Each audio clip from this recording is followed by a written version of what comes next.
Hello बच्चों, I hope आप सभी लोग सेफ होंगे बच्चों।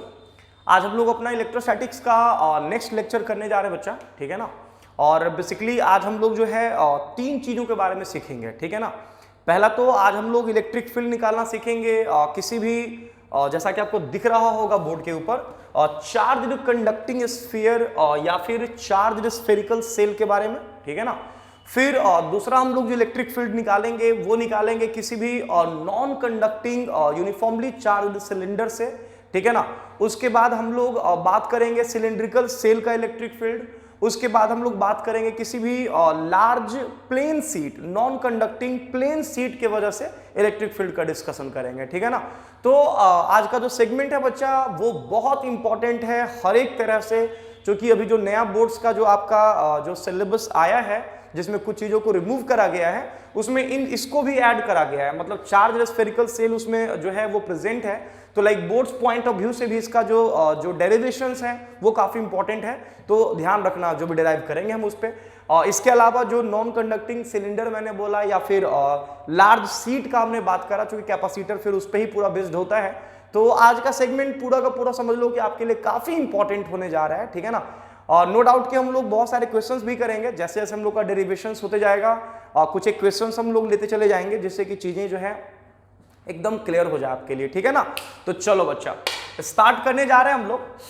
और जैसा कि आपको दिख रहा होगा बेटा कि मैंने एक स्फीयर जो है वो बनाया है कुछ इस तरह का रेडियस आर, और मैंने जो हेडिंग डाला है इसमें वो है कि ये एक चार्ज्ड कंडक्टिंग स्फीयर है।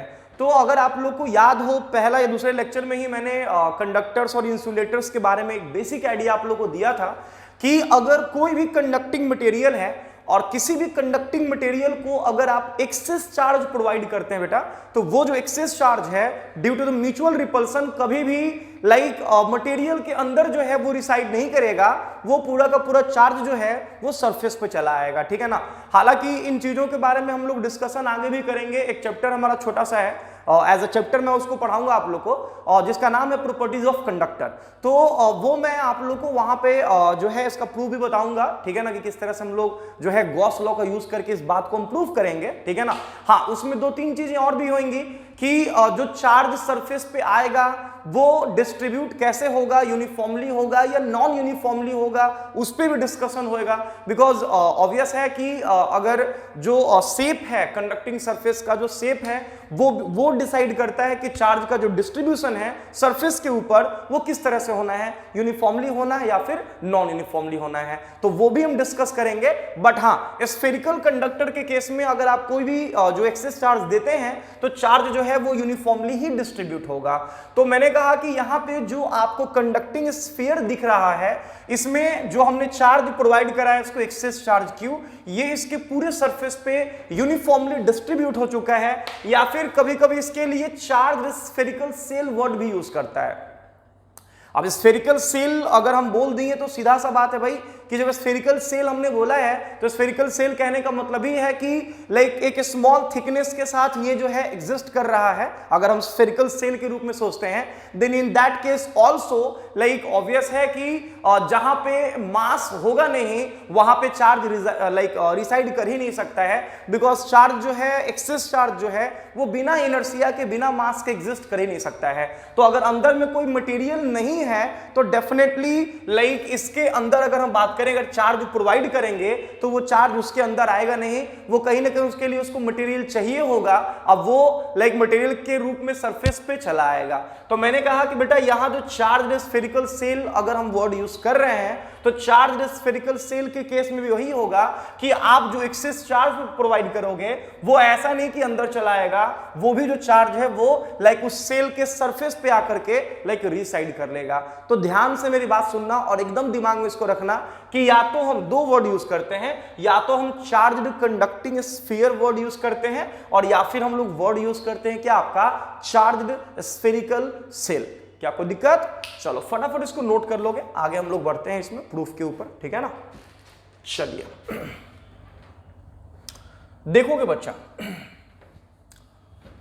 मैंने कहा कि चार्ज्ड कंडक्टिंग स्फीयर या फिर चार्ज्ड स्फेरिकल सेल दोनों ही केसेस में जो हमने इसको एक्सेस चार्ज प्रोवाइड करा है वो चार्ज इसके सरफेस पे आया है, वो भी यूनिफॉर्मली डिस्ट्रीब्यूटेड है। तो जहां भी चार्ज सरफेस के ऊपर होता है वहां पे हम एक वर्ड यूज करते हैं सरफेस चार्ज डेंसिटी। ऑब्वियस है, इसके बारे में हम लोग पहले ही बात कर चुके हैं। जब चार्ज लेंथ पे होता है तो हम लोग लीनियर चार्ज डेंसिटी इंट्रोड्यूस करते हैं, जब चार्ज वॉल्यूम में होता है तो हम लोग वॉल्यूम चार्ज डेंसिटी इंट्रोड्यूस करते हैं, जब चार्ज सरफेस के ऊपर होता है तो ऑब्वियस हम लोग सरफेस चार्ज डेंसिटी इंट्रोड्यूस करेंगे। अब चूंकि चार्ज यूनिफॉर्मली डिस्ट्रीब्यूटेड है सरफेस पे, तो डायरेक्टली हम यहां पे यूज कर सकते हैं सिग्मा। सिग्मा का मतलब सरफेस चार्ज डेंसिटी, जो कि रेशियो होता है चार्ज और अपॉन आपका बोल सकते हो चार्ज अपॉन सरफेस एरिया। तो सरफेस एरिया इस स्फीयर का 4 पाई आर स्क्वायर, क्योंकि कभी कभी इलेक्ट्रिक फील्ड जो है ना वो सरफेस चार्ज डेंसिटी के फॉर्म में भी पूछ देता है, ठीक है ना। तो यहां पे हमने इंट्रोड्यूस कर दिया बच्चा सिग्मा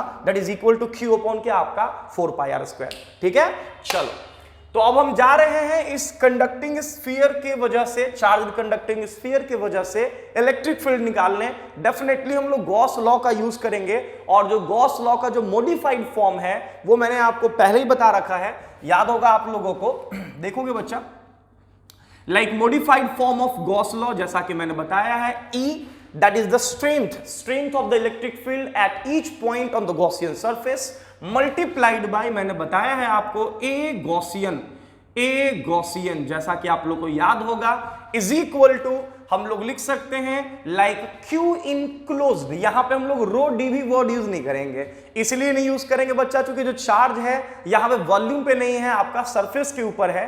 तो हम लोग यहां पे यूज करेंगे Q इनक्लोज्ड डिवाइडेड बाय क्या आपका एप्सिलॉन नॉट। तो E into a Gaussian is equal to Q enclosed upon क्या आपका एप्सिलॉन नॉट।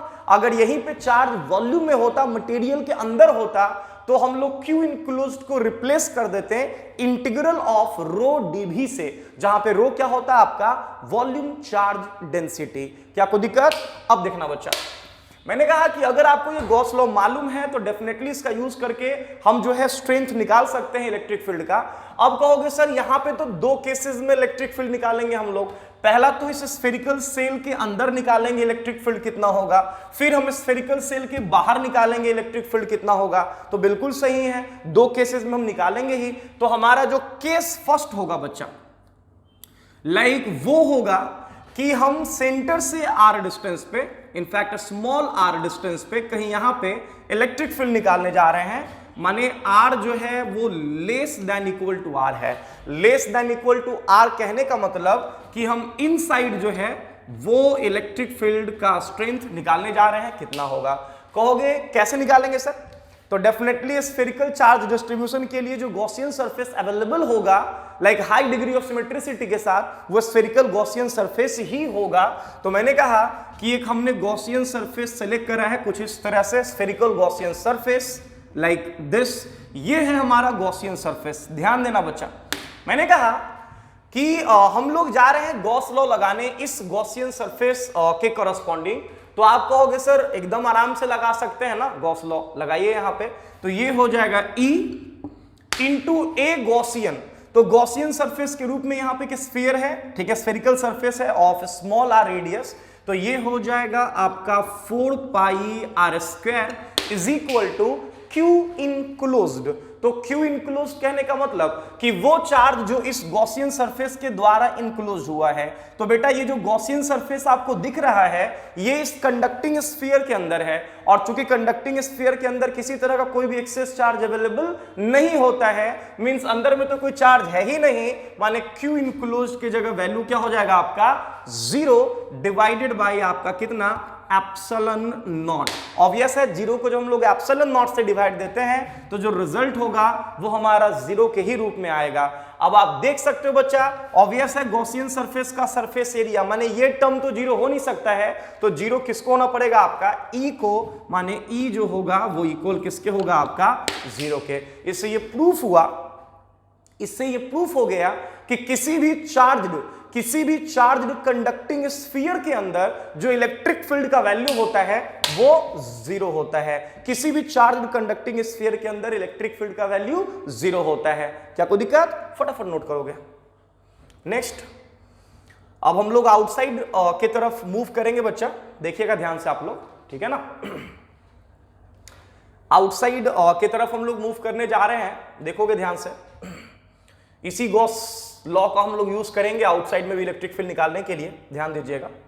मिटा रहा हूं बच्चा, देखोगे।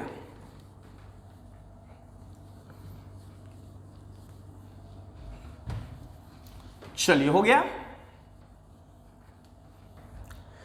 तो अब हमारे पास क्या है, अगेन एक हमारे पास कंडक्टिंग स्फीयर है of radius R and Q charge जो है इस पूरे कंडक्टिंग स्फीयर के ऊपर जो है वो आपका यूनिफॉर्मली डिस्ट्रीब्यूटेड है, जहां पे हमने सरफेस चार्ज डेंसिटी को भी इंट्रोड्यूस करा है, like sigma is equal to Q upon क्या आपका 4 पाई आर स्क्वायर। कहोगे सर आउटसाइड इलेक्ट्रिक फील्ड कैसे निकालेंगे, तो बड़े ही प्यार से हम लोग निकाल सकते हैं बच्चा। मैंने कहा कि सेंटर से आर डिस्टेंस पे ध्यान देना एकदम, लाइक सेंटर से आर डिस्टेंस पे, दिस आर डिस्टेंस पे आउटसाइड हमने एक पॉइंट सेलेक्ट करा है, दिस, कुछ नाम दे सकते हो, पी वगैरह जो भी नाम देना दे दो, कोई दिक्कत नहीं है। हाँ, जब आउटसाइड बोले हैं तो डेफिनेटली जो स्मॉल आर होगा वो ग्रेटर देन इक्वल टू किसके होगा, आपका आर के।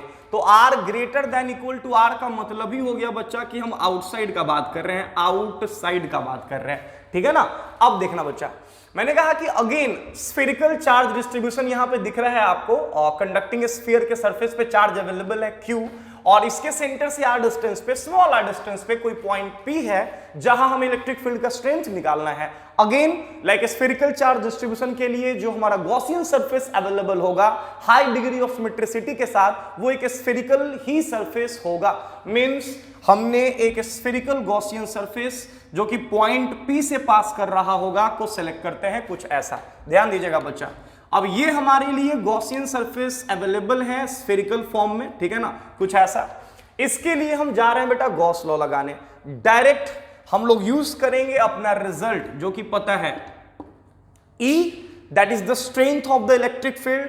E यहां पे इलेक्ट्रिक फील्ड का स्ट्रेंथ है पूरे गॉसियन सरफेस के ऊपर हर एक पॉइंट पे, इनटू ए गॉसियन। तो बेटा गॉसियन सरफेस के रूप में यहां पे एक स्फीयर है जिसका जो रेडियस है वो आपका r है, तो यहां पे हम लोग लिख लेंगे 4 pi are square is equal to charge enclosed. तो जैसा कि आपको दिख रहा होगा कि इस गॉसियन सरफेस के अंदर उतना ही चार्ज होगा जितना चार्ज इस कंडक्टिंग स्फीयर के सरफेस पे है, और कंडक्टिंग स्फीयर के सरफेस पे चार्ज कितना है बेटा, तो आप कहोगे सर Q है, तो यहां पे हो जाएगा Q divided by epsilon not, Q enclosed divided by epsilon not. Definitely यहां से हम लोग E निकाल सकते हैं, और E इज इक्वल टू हो जाएगा आपका like Q upon 4 pi epsilon not और इनटू क्या आपका आर स्क्वायर। अब आप देख सकते हो 1/4 पाई एप्सिलॉन नॉट जो कि K कह लो या K डैश कह लो, हम चूंकि स्टार्टिंग से K डैश बोलते आए हैं तो मैंने कहा 1/4 पाई एप्सिलॉन नॉट जिसको हम लोग K डैश कह लेते हैं, तो ये हो गया K dash of Q divided by क्या आपका आर स्क्वायर। क्या कोई दिक्कत, इससे ये भी पता चल गया बेटा कि इनसाइड तो इलेक्ट्रिक फील्ड जीरो है, लेकिन जैसे हम लोग आउटसाइड जाएंगे,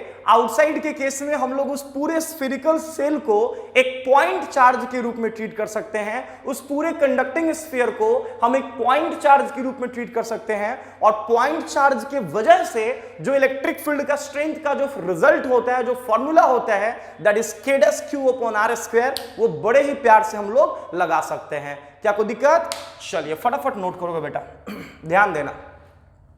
माने कंडक्टिंग स्फीयर के बाहर या फिर चार्ज स्फीयर के बाहर अगर कोई पॉइंट है, तो उस पॉइंट के लिए अगर उस पॉइंट पे फील्ड निकालना है, फील्ड का स्ट्रेंथ निकालना है, तो मैंने कहा कि हम उसको उस केस में पूरे कंडक्टिंग स्फीयर को एक पॉइंट चार्ज के रूप में ट्रीट करेंगे, और जब पॉइंट चार्ज के रूप में ट्रीट करेंगे तो पॉइंट चार्ज के वजह से आर डिस्टेंस पे जो इलेक्ट्रिक फील्ड का स्ट्रेंथ होता है वो हम लोग को पता है K डैश Q अपॉन क्या आपका आर स्क्वायर, बस वही यूज कर लेंगे। क्या कोई दिक्कत, हाँ, बट ये है कि जब पॉइंट चार्ज बोलते हैं तो वहां पे सिग्मा का कोई कॉन्सेप्ट नहीं आता है, बस याद करने के लिए मैंने रिजल्ट बताया है। कभी कभी सेम रिजल्ट जो है ना सिग्मा के फॉर्म में, सरफेस चार्ज डेंसिटी के फॉर्म में पूछ देता है, तो वो भी मैं लिख ही देता हूं, अभी इसको नोट कर लो पहले फटाफट जल्दी से, हो गया। चलो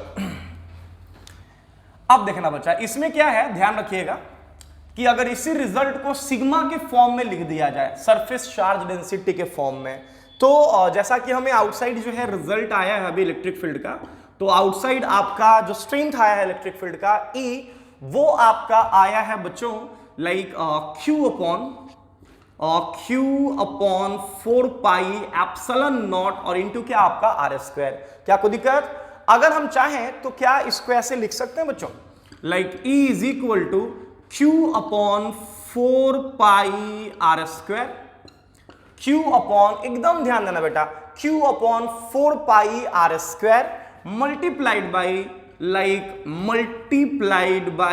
R square and divided by क्या आपका R स्क्वायर। क्या हम ऐसा लिख सकते हैं या नहीं लिख सकते हैं? अरे R स्क्वायर से मल्टीप्लाई कर दिया और R स्क्वायर से डिवाइड डाल दिया, कोई फर्क नहीं पड़ता है इससे। अब जरा देख लेना, Q upon 4 pi R square, Q हो गया चार्ज और अपॉन 4 पाई R स्क्वायर ये हो गया आपका सरफेस एरिया, मींस ये टर्म देगा surface charge density that is sigma. माने कि आउटसाइड अगर इलेक्ट्रिक फील्ड सिग्मा के फॉर्म में लिखना हो बच्चा तो ध्यान रखना, very very important, like E is equal to हम लोग ऐसे भी लिख सकते हैं sigma multiplied by R square and divided by क्या आपका स्मॉल r स्क्वायर, जहां सिग्मा क्या है बच्चों, सरफेस चार्ज डेंसिटी है, कैपिटल R क्या है, रेडियस है, और स्मॉल r क्या है, उस स्फेरिकल सेल या फिर चार्ज कंडक्टिंग स्फीयर से डिस्टेंस है आउटसाइड किसी पॉइंट का। कभी कभी तो ये रिजल्ट डायरेक्ट आया है, डायरेक्ट ये रिजल्ट बेटा पूछा गया है, ठीक है ना। तो ये आप एकदम अपने दिमाग में रखना इस रिजल्ट को और फटाफट इसको नोट कर लोगे, जल्दी करोगे, फास्ट। चलिए हो गया।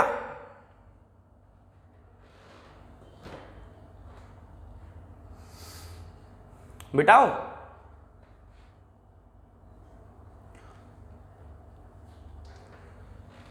जल्दी करोगे बच्चों, फटाफट नोट करोगे, फटाफट।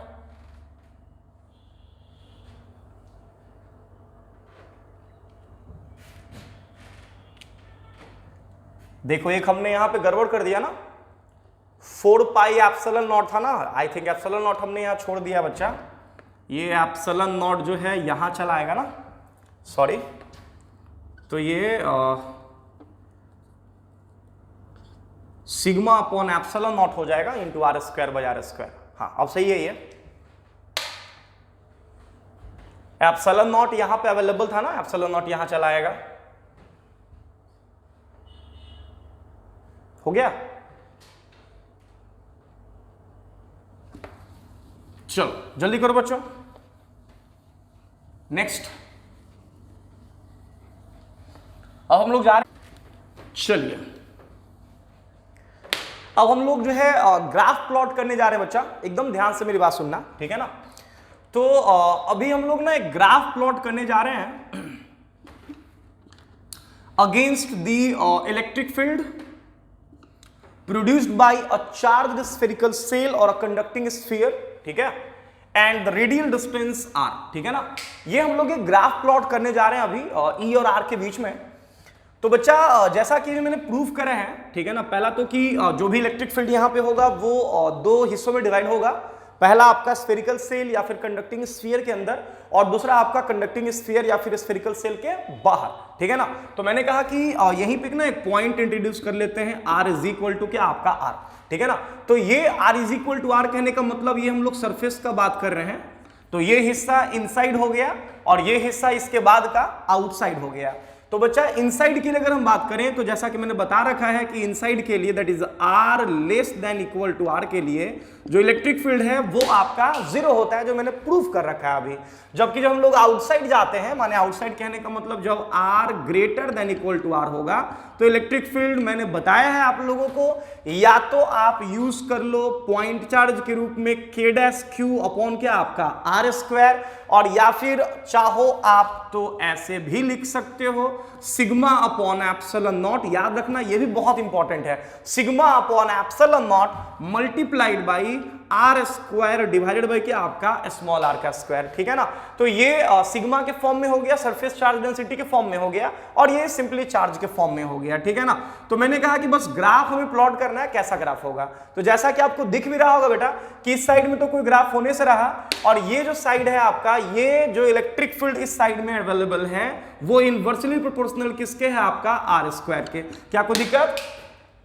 आप चाहो तो इस रिजल्ट का यूज करके सरफेस पे इलेक्ट्रिक फील्ड भी निकाल सकते हो। कंडक्टिंग स्फीयर के सरफेस पे इलेक्ट्रिक फील्ड कितना होगा, ये रिजल्ट मैंने बताया कि ये नीट जैसे एग्जाम में डायरेक्ट ऐसे क्वेश्चंस पूछ दिए जाते हैं, पूछे गए हैं इनफैक्ट, ठीक है ना। तो आर के जगह पे आर पुट करोगे, ये टर्म कैंसिल हो जाएगा, बचेगा कितना आपका सिग्मा बाई एप्सिलॉन नॉट, ठीक है ना। इसका मतलब ये हुआ कि ध्यान से देखिएगा बच्चा, मैंने कहा कि बेटा इनसाइड तो कोई इलेक्ट्रिक फील्ड था नहीं, अगर बात करें तो इनसाइड कोई भी इलेक्ट्रिक फील्ड नहीं था आपका, लेकिन जैसे हम सरफेस पे आए हैं, लाइक सरफेस पे सडनली जीरो से जंप करके एक non zero electric field available हो गया।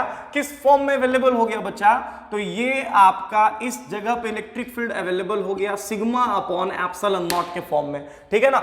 इसके बाद अगर हम बात करें तो इसके बाद जो इलेक्ट्रिक फील्ड होगा वो आपका लाइक हाइपरबोलिकली डिक्रीज करना शुरू करेगा, माने कुछ इस तरह का। याद रखना ये बहुत ही जबरदस्त और इंपॉर्टेंट ग्राफ है, लाइक किसके बीच में बच्चा, तो इलेक्ट्रिक फील्ड और रेडियल डिस्टेंस के बीच में कुछ ऐसा ग्राफ आपके पास होगा। तो ध्यान रखना ये ग्राफ इलेक्ट्रिक फील्ड और रेडियल डिस्टेंस के बीच में है, ठीक है ना। इस ग्राफ के बारे में थोड़ा सा दिमाग में आप रख सकते हो कि जैसे हम लोग जब इनसाइड से सरफेस तक आए तो इनसाइड में तो इलेक्ट्रिक फील्ड जीरो था और सडनली सरफेस पे जंप करके इसका value sigma by epsilon not हो गया। माने ये ग्राफ जो है देख सकते हो कि इस पॉइंट पे दैट इज सरफेस पे डिसकंटिन्यूअस है। डिसकंटिन्यूअस का मतलब समझ में आ रहा है, like r is equal to r से जस्ट पहले जीरो इलेक्ट्रिक फील्ड था, जबकि r is equal to r के जस्ट बाद या r is equal to r पे just r is equal to r पे एक नॉन जीरो इलेक्ट्रिक फील्ड चला आया है सिग्मा बाई एप्सिलॉन नॉट। इसका मतलब ध्यान रखना कि R is equal to R that is surface पे जो इलेक्ट्रिक फील्ड होगा कंडक्टिंग स्फीयर के वजह से वो डिसकंटिन्यूअस इलेक्ट्रिक फील्ड होगा। याद रखना discontinuous as well as non differentiable, because अगर डिसकंटिन्यूअस हो गया तो वहां पे ऑब्वियस है कि वो नॉन डिफरेंशिएबल भी होगा। फटाफट नोट करोगे, जल्दी करो बच्चा।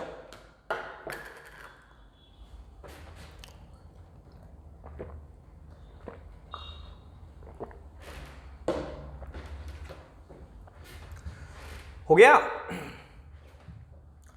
तो ये हमने ग्राफ प्लॉट करा इलेक्ट्रिक फील्ड और डिस्टेंस के बीच में due to a conducting sphere या फिर स्फेरिकल सेल। चलिए बढ़ते हैं आगे बच्चों नेक्स्ट सेगमेंट की तरफ।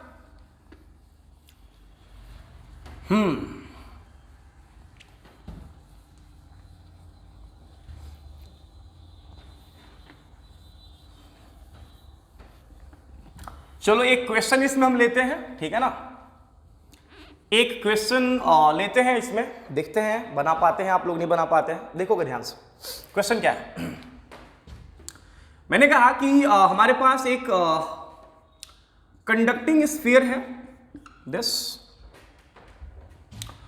और इस कंडक्टिंग स्फीयर को मैंने एक स्फेरिकल सेल से इंक्लूज करा है दिस इज स्फेरिकल सेल, माने ये हिस्सा खाली है ब्लैंक, ठीक है ना, ये हिस्सा खाली है ब्लैंक। तो जैसा कि आपको दिख रहा है इसका जो रेडियस है, ये रेडियस मैंने दे रखा है r, और इस सेल का जो रेडियस है ना ये मैंने दे रखा है 3r। क्या आपको दिक्कत, मैंने इस कंडक्टिंग स्फीयर को चार्ज दिया है आपका q, ऑब्वियस है सरफेस पे होगा, ठीक है ना, अंदर तो कोई चार्ज होगा नहीं। और इस स्फेरिकल सेल को मैंने चार्ज दे रखा है 4q, ये भी चार्ज इसके सरफेस पे ही होगा, ठीक है ना। तो मैंने कहा कि इस तरह से चार्जेस मैंने इसको दे रखा है, ठीक है ना। कंडक्टिंग स्फीयर को चार्ज दिया है q जो कि उसके सरफेस पे ही है, और चार्ज स्फेरिकल जो स्फेरिकल सेल है उसको चार्ज मैंने दे रखा है कितना आपका 4q जो कि उसके सरफेस पे ही है, ठीक है ना। हाँ अब इनर सरफेस पे कितना, आउटर सरफेस पे कितना, वो हम लोग आगे डिस्कशन करेंगे बच्चा, ठीक है ना। वो प्रॉपर्टीज ऑफ कंडक्टर में हम डिस्कस करेंगे कि इनर सरफेस पे कितना, आउटर सरफेस पे कितना, ठीक है ना। तो ध्यान रहे। अब सुनना बच्चा, जैसा कि आप लोग को फिगर दिख रहा होगा तो मैं क्वेश्चन लिख ही देता हूं, ठीक है ना, कि in the given figure,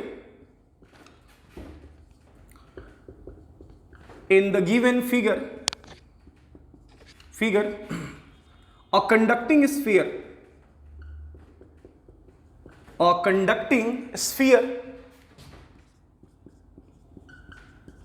of radius capital R of radius capital R is enclosed by a spherical cell,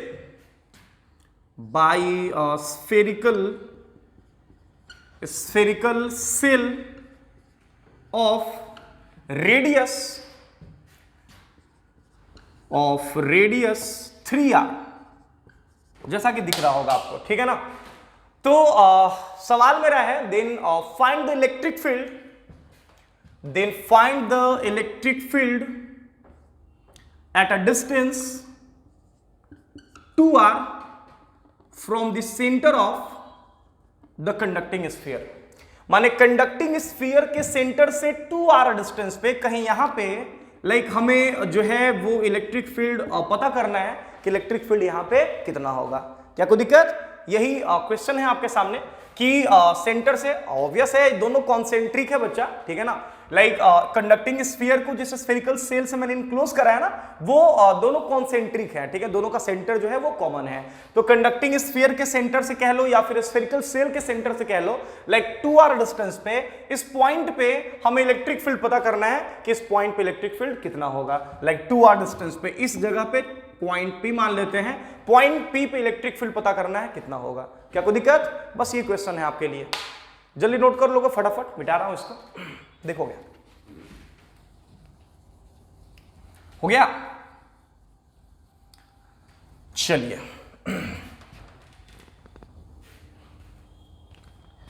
अब देखना बच्चे क्या कर रहे हैं यहां पे हम लोग, ध्यान दीजिएगा। अब क्या है कि ध्यान से मेरी बात सुनना, एकदम गौर करना मेरी बात पे, ठीक है ना, वेरी वेरी इंपॉर्टेंट बच्चा, ठीक है ना, ध्यान से मेरी बात सुनना।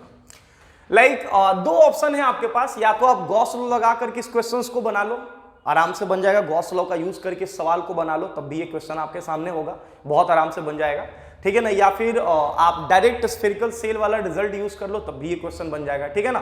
तो दोनों ऑप्शन आपके पास अवेलेबल है, जैसे आप जानना चाहो वैसे आप बना सकते हो, ठीक है ना।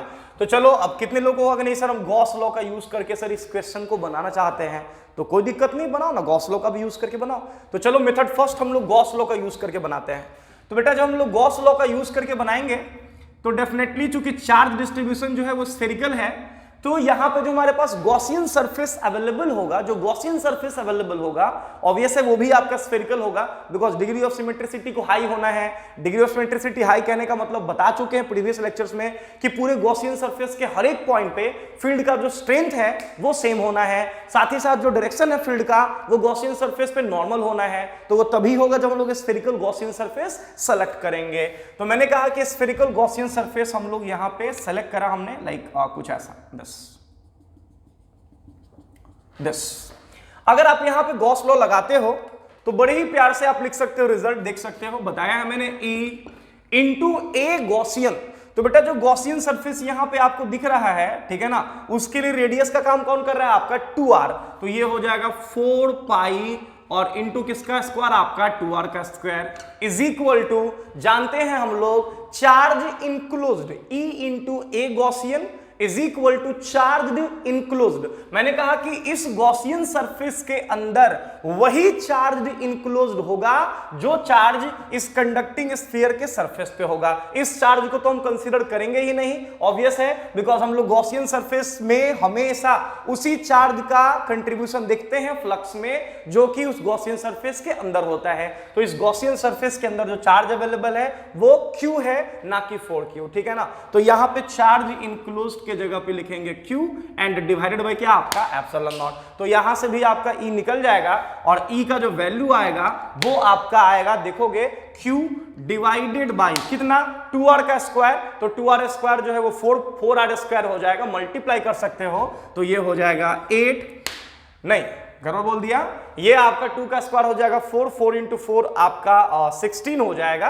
तो ये हो जाएगा E is equal to 16 pi epsilon naught, बार हम लोग भूल जा रहे हैं तो यहां लिखना है 16 pi epsilon not and multiplied by क्या? आपका R स्क्वायर। ये हो गया आंसर। क्या कोई दिक्कत? माने सेंटर से 2r डिस्टेंस पे इलेक्ट्रिक फील्ड का value Q/16 pi epsilon not into क्या आपका r²। बड़े ही आराम से बना सकते हैं, क्या कोई दिक्कत? या फिर अगर इसी सवाल को आप बनाना चाहो तो ऐसे भी सोच के बना सकते हो, देखना कैसे। मिटाएं इसको, ध्यान देना बच्चा। इस सवाल को आप ऐसे भी बना सकते हो बिना गॉस लॉ का यूज किए हुए, क्योंकि कंडक्टिंग स्फीयर के वजह से मैंने बता रखा है इलेक्ट्रिक फील्ड के बारे में कि किसी भी कंडक्टिंग स्फीयर या फिर किसी भी स्फेरिकल सेल के अंदर हर एक पॉइंट पे इलेक्ट्रिक फील्ड का वैल्यू क्या होता है आपका 0 होता है। जबकि अगर हम बात करें लाइक कंडक्टिंग स्फीयर के बाहर किसी पॉइंट पे अगर बात करें तो कंडक्टिंग स्फीयर के बाहर किसी पॉइंट पे जो इलेक्ट्रिक फील्ड का जो स्ट्रेंथ होता है उसमें हम लोग उसको एक पॉइंट चार्ज के रूप में ट्रीट करते हैं और यूज करते हैं K'(Q) क्या आपका r², लाइक चार्ज के फॉर्म में, और या फिर σ/ε0 मल्टीप्लाइड बाई और रेडियस का स्क्वायर डिवाइडेड बाई क्या आपका डिस्टेंस का स्क्वायर। तो मैंने कहा ध्यान से मेरी बात सुनना बच्चा, जब हम लोग इस पॉइंट P का बात करेंगे बेटा, इस पॉइंट P पे इलेक्ट्रिक फील्ड जो है वो पता करना है, तो आप कहोगे सर चार्ज डिस्ट्रीब्यूशन हम लोग देख लेते हैं ना। सर कहोगे आपके सर इस पॉइंट P पे इलेक्ट्रिक फील्ड सर दो वजहों से होगा सर। एक तो ये कंडक्टिंग स्फीयर कुछ फील्ड डेवलप करेगा, दूसरा सर ये स्फेरिकल सेल कुछ फील्ड डेवलप करेगा, और दोनों का जो रिजल्टेंट होगा सर वही वहां पे like net electric field provide करेगा। कितना होगा? तो सर एक्चुअली में हमें ना ई नेट निकालना है, कितना होगा? तो बेटा कुछ नहीं करना है, ध्यान से मेरी बात सुनना।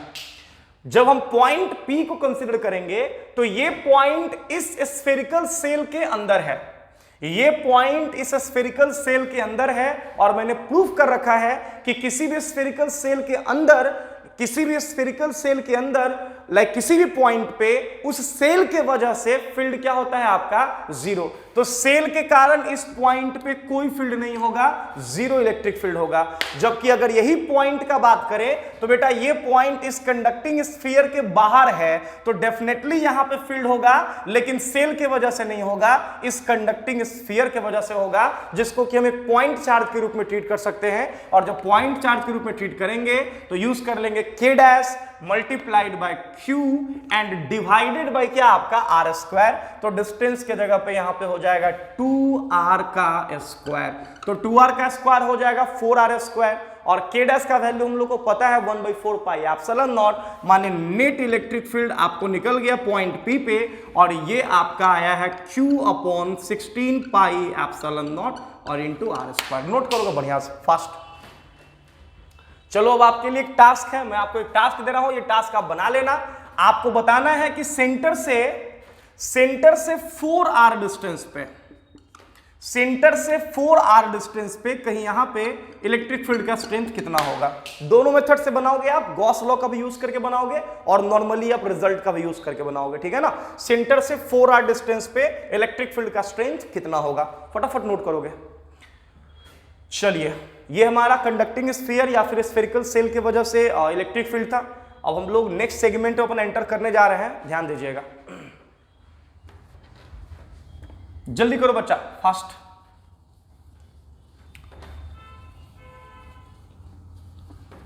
नेक्स्ट सेगमेंट में एंटर करने जा रहे हैं हम लोग। चलिए ठीक है बच्चों, तो ये स्फेरिकल सेल वाला सेगमेंट हमारा खत्म हो चुका है। अब हम लोग जा रहे हैं किसी भी non conducting uniformly charged non conducting cylinder की वजह से इलेक्ट्रिक फील्ड के बारे में डिस्कस करने जा रहे हैं, ठीक है बच्चा। चलिए देखिएगा ध्यान से।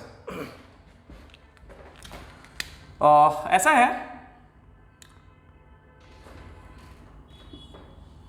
कि हमारे पास एक नॉन कंडक्टिंग सिलेंडर है, in fact large non conducting cylinder कह ले, ज्यादा बेटर होगा, ठीक है ना, कुछ ऐसा। हमारे पास एक लार्ज नॉन कंडक्टिंग सिलेंडर है of volume charge density rho.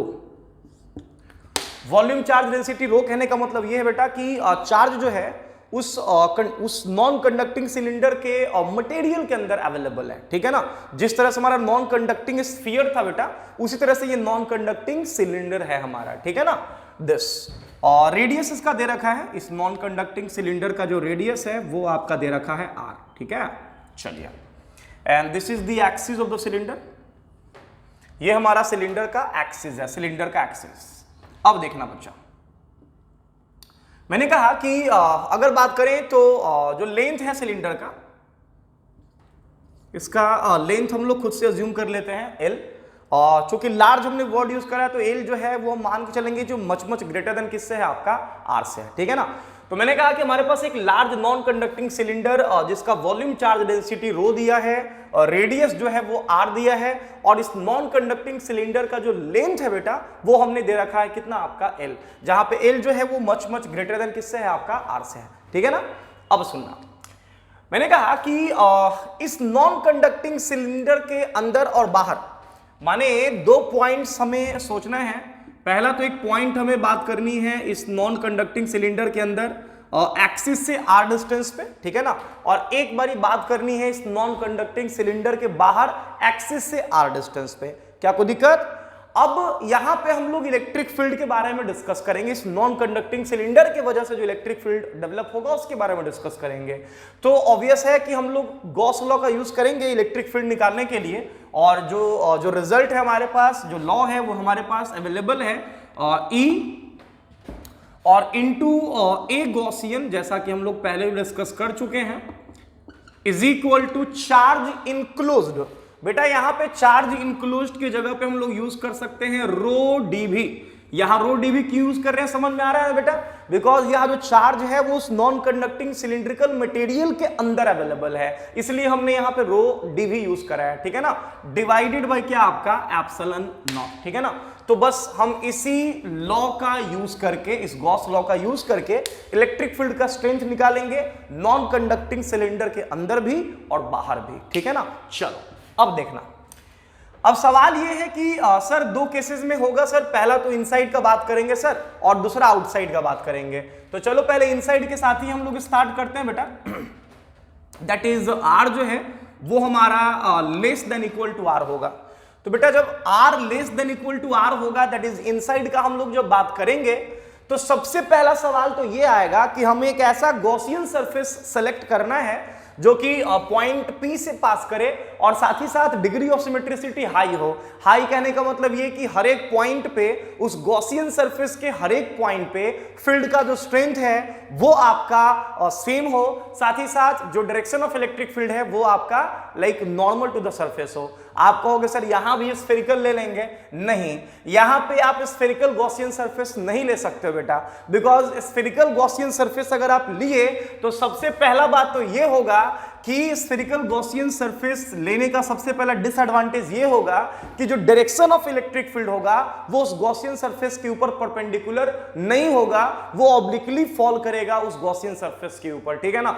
तो यहां पे अगर हम बात करें गॉसियन सरफेस का, तो गॉसियन सरफेस यहां पे हम सिलिंड्रिकल ही चूज करेंगे, बिकॉज जब लार्ज हमने वर्ड यूज करा है कि large non conducting like cylinder है, तो यहां से जो भी फील्ड डेवलप होंगे इलेक्ट्रिक फील्ड, वो आपका इस नॉन कंडक्टिंग सिलेंडर के एक्सिस पे जो है वो आपका परपेंडिकुलर होगा। और नॉन कंडक्टिंग सिलेंडर के एक्सिस पे परपेंडिकुलर होने का मतलब ये हुआ कि अगर हम स्फेरिकल गॉसियन सरफेस लिए तो उस केस में वो स्फेरिकल सरफेस पे परपेंडिकुलर नहीं हो सकता है, कुछ एंगल पे फॉल करेगा। तो यहां जो गॉसियन सरफेस हम सिलेक्ट करेंगे वो स्फेरिकल गॉसियन सरफेस नहीं, वो हमें सिलिंड्रिकल गॉसियन सरफेस सिलेक्ट करना होगा। माने जो हमारा गॉसियन सरफेस होगा बेटा इस केस में वो एक सिलिंड्रिकल गॉसियन सरफेस होगा जिसका लेंथ तो वही होगा बट जो रेडियस होगा वो स्मॉल आर के इक्वल होगा। क्या कोई दिक्कत? हमें पॉइंट P पे इलेक्ट्रिक फील्ड पता करना है कितना होगा, जो कि इस गॉसियन सरफेस के ऊपर लाई कर रहा है पॉइंट P। अब देखना कैसे, बहुत ही प्यार से हम लोग रिजल्ट यूज करेंगे, E that is the strength of the electric field multiplied by A Gaussian. बेटा गॉसियन सरफेस के रूप में यहां पे एक सिलिंड्रिकल गॉसियन सरफेस है, सिलेंडर का शेप है आपका गॉसियन सरफेस का। तो जैसा कि आप लोगों को पता होगा सिलेंडर का कर्व सरफेस एरिया 2 पाई RH होता है, तो यहां पे हम लोग यूज कर लेंगे 2 पाई RH के जगह आपका L, तो E इंटू ए गॉसियन के जगह 2 pi RL is equal to integral of rho dV। चूंकि चार्ज यूनिफॉर्मली डिस्ट्रीब्यूटेड है नॉन कंडक्टिंग सिलेंडर के अंदर, तो बड़े ही प्यार से हम रो को बाहर निकाल सकते हैं, तो रो हो गया बाहर, और इंटीग्रल ऑफ dV, तो ध्यान रहे बच्चा जब dV इंटीग्रेट होगा तो हमें उस गॉसियन सरफेस का लाइक समझ लो कि वॉल्यूम चाहिए होगा जिसके अंदर चार्ज जो है वो इनक्लोज्ड है।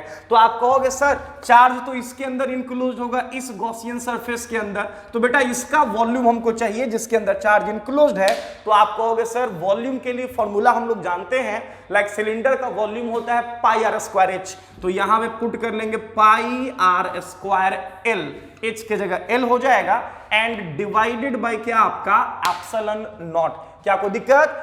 बड़े ही प्यार से हम इस पाई को इस पाई से कैंसिल करेंगे, एक आर से ये आर भी कैंसिल हो जाएगा और एल से एल तो कैंसिल दिख ही रहा है, माने स्ट्रेंथ ऑफ इलेक्ट्रिक फील्ड निकल जाएगा इनसाइड और ई बराबर आएगा, देख सकते हो रो जो यहां पे है 2 यहां आके मल्टीप्लाई होगा तो 2 एप्सिलॉन नॉट और मल्टीप्लाइड बाय एक आर बच गया है, तो रो इंटू आर डिवाइडेड बाय क्या आपका 2 एप्सिलॉन नॉट, माने इलेक्ट्रिक फील्ड का स्ट्रेंथ मालूम हो गया हमें non conducting cylinder, in fact uniformly charged non conducting cylinder के अंदर इलेक्ट्रिक फील्ड मालूम हो गया। और कितना है बेटा? रो इंटू आर अपॉन क्या आपका 2 एप्सिलॉन नॉट। देखना कितना कमाल का रिजल्ट है बच्चा ये।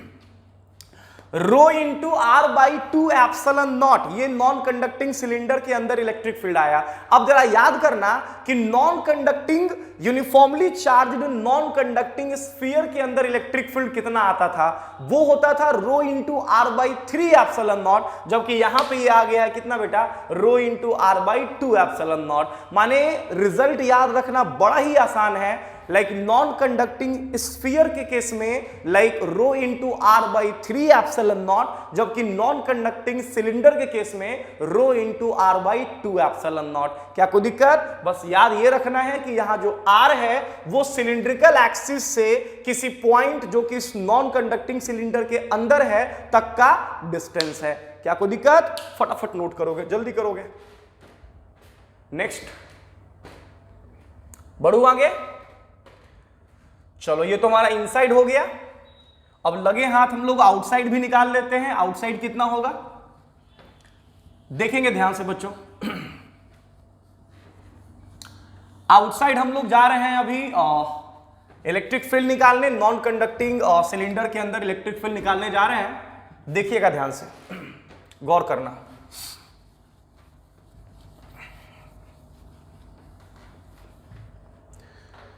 तो हमारे पास एक नॉन कंडक्टिंग सिलेंडर है जैसा कि आपको दिख रहा है, with volume charge density plus row, radius आपका दे रखा है यहां पे r, this is the axis of the cylinder, ध्यान दीजिएगा दिस, और इस बड़ी एक्सिस से r डिस्टेंस पे लाइक ये कोई पॉइंट है बेटा, यहां पे इलेक्ट्रिक फील्ड पता करना है। अगेन हमें जो गॉसियन सरफेस चाहिए उसका डिग्री ऑफ सिमेट्रिसिटी हाई होना चाहिए, तो डेफिनेटली उस केस में स्फीयर भी हो सकता है या फिर सिलेंडर भी हो सकता है। बट मैंने फिर बोला आपसे कि हाई कहने का मतलब टारगेट या वहां पे जो बेसिक पर्पस है डिग्री ऑफ सिमेट्रिसिटी हाई करने का, वो बस ये है कि पूरे गॉसियन सरफेस के ऊपर जो स्ट्रेंथ है फील्ड का वो सेम हो, और साथ ही साथ लाइक हर एक पॉइंट पे जो फील्ड है वो गॉसियन सरफेस पे क्या हो आपका नॉर्मल हो। तो मैंने कहा कि उस केस में अगर हम बात करें तो बेटा यहाँ पे स्फेरिकल गॉसियन सरफेस तो वो कंडीशन सेटिस्फाई कर ही नहीं सकता है। उस केस में जो गॉसियन सरफेस हम लोग सेलेक्ट करेंगे वो सिलिंड्रिकल गॉसियन सरफेस होगा, बिकॉज इस सिलेंडर से निकलने वाला सारा फील्ड जो है वो सिलिंड्रिकल गॉसियन सरफेस को ही परपेंडिकुलरली क्रॉस कर सकता है। तो गॉसियन सरफेस यहां पे हमारा सिलिंड्रिकल होगा कुछ इस तरह का, एकदम ध्यान देना बच्चों। 10 लेंथ को हमने L कंसीडर करे हैं, जो कि मैंने पहले ही बता दिया मच मच ग्रेटर देन किससे है आपका R से है, ठीक है। अब सुनना, कहोगे sir now what will we do, तो आराम से यूज करेंगे बच्चा गॉस लॉ हम लोग अपना।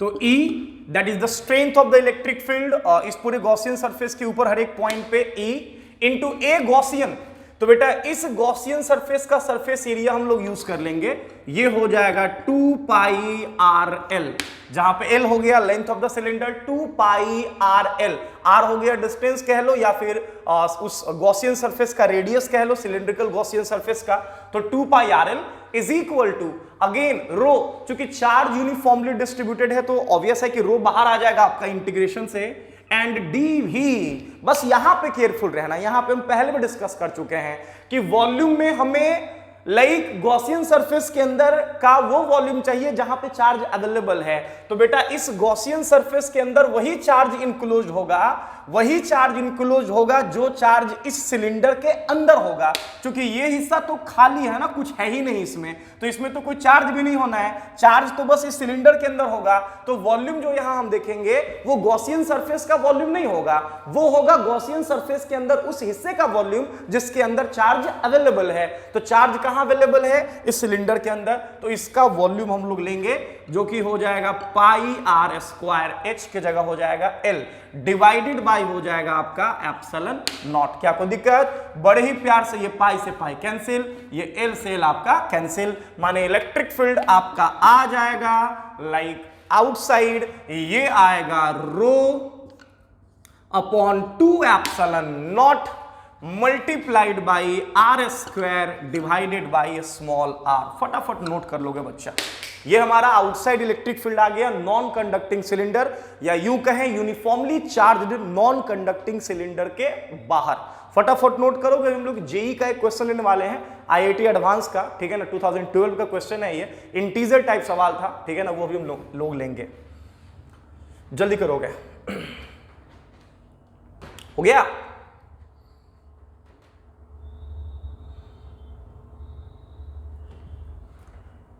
बिटाओ, चलिए तो देखेंगे बच्चा ध्यान से एकदम।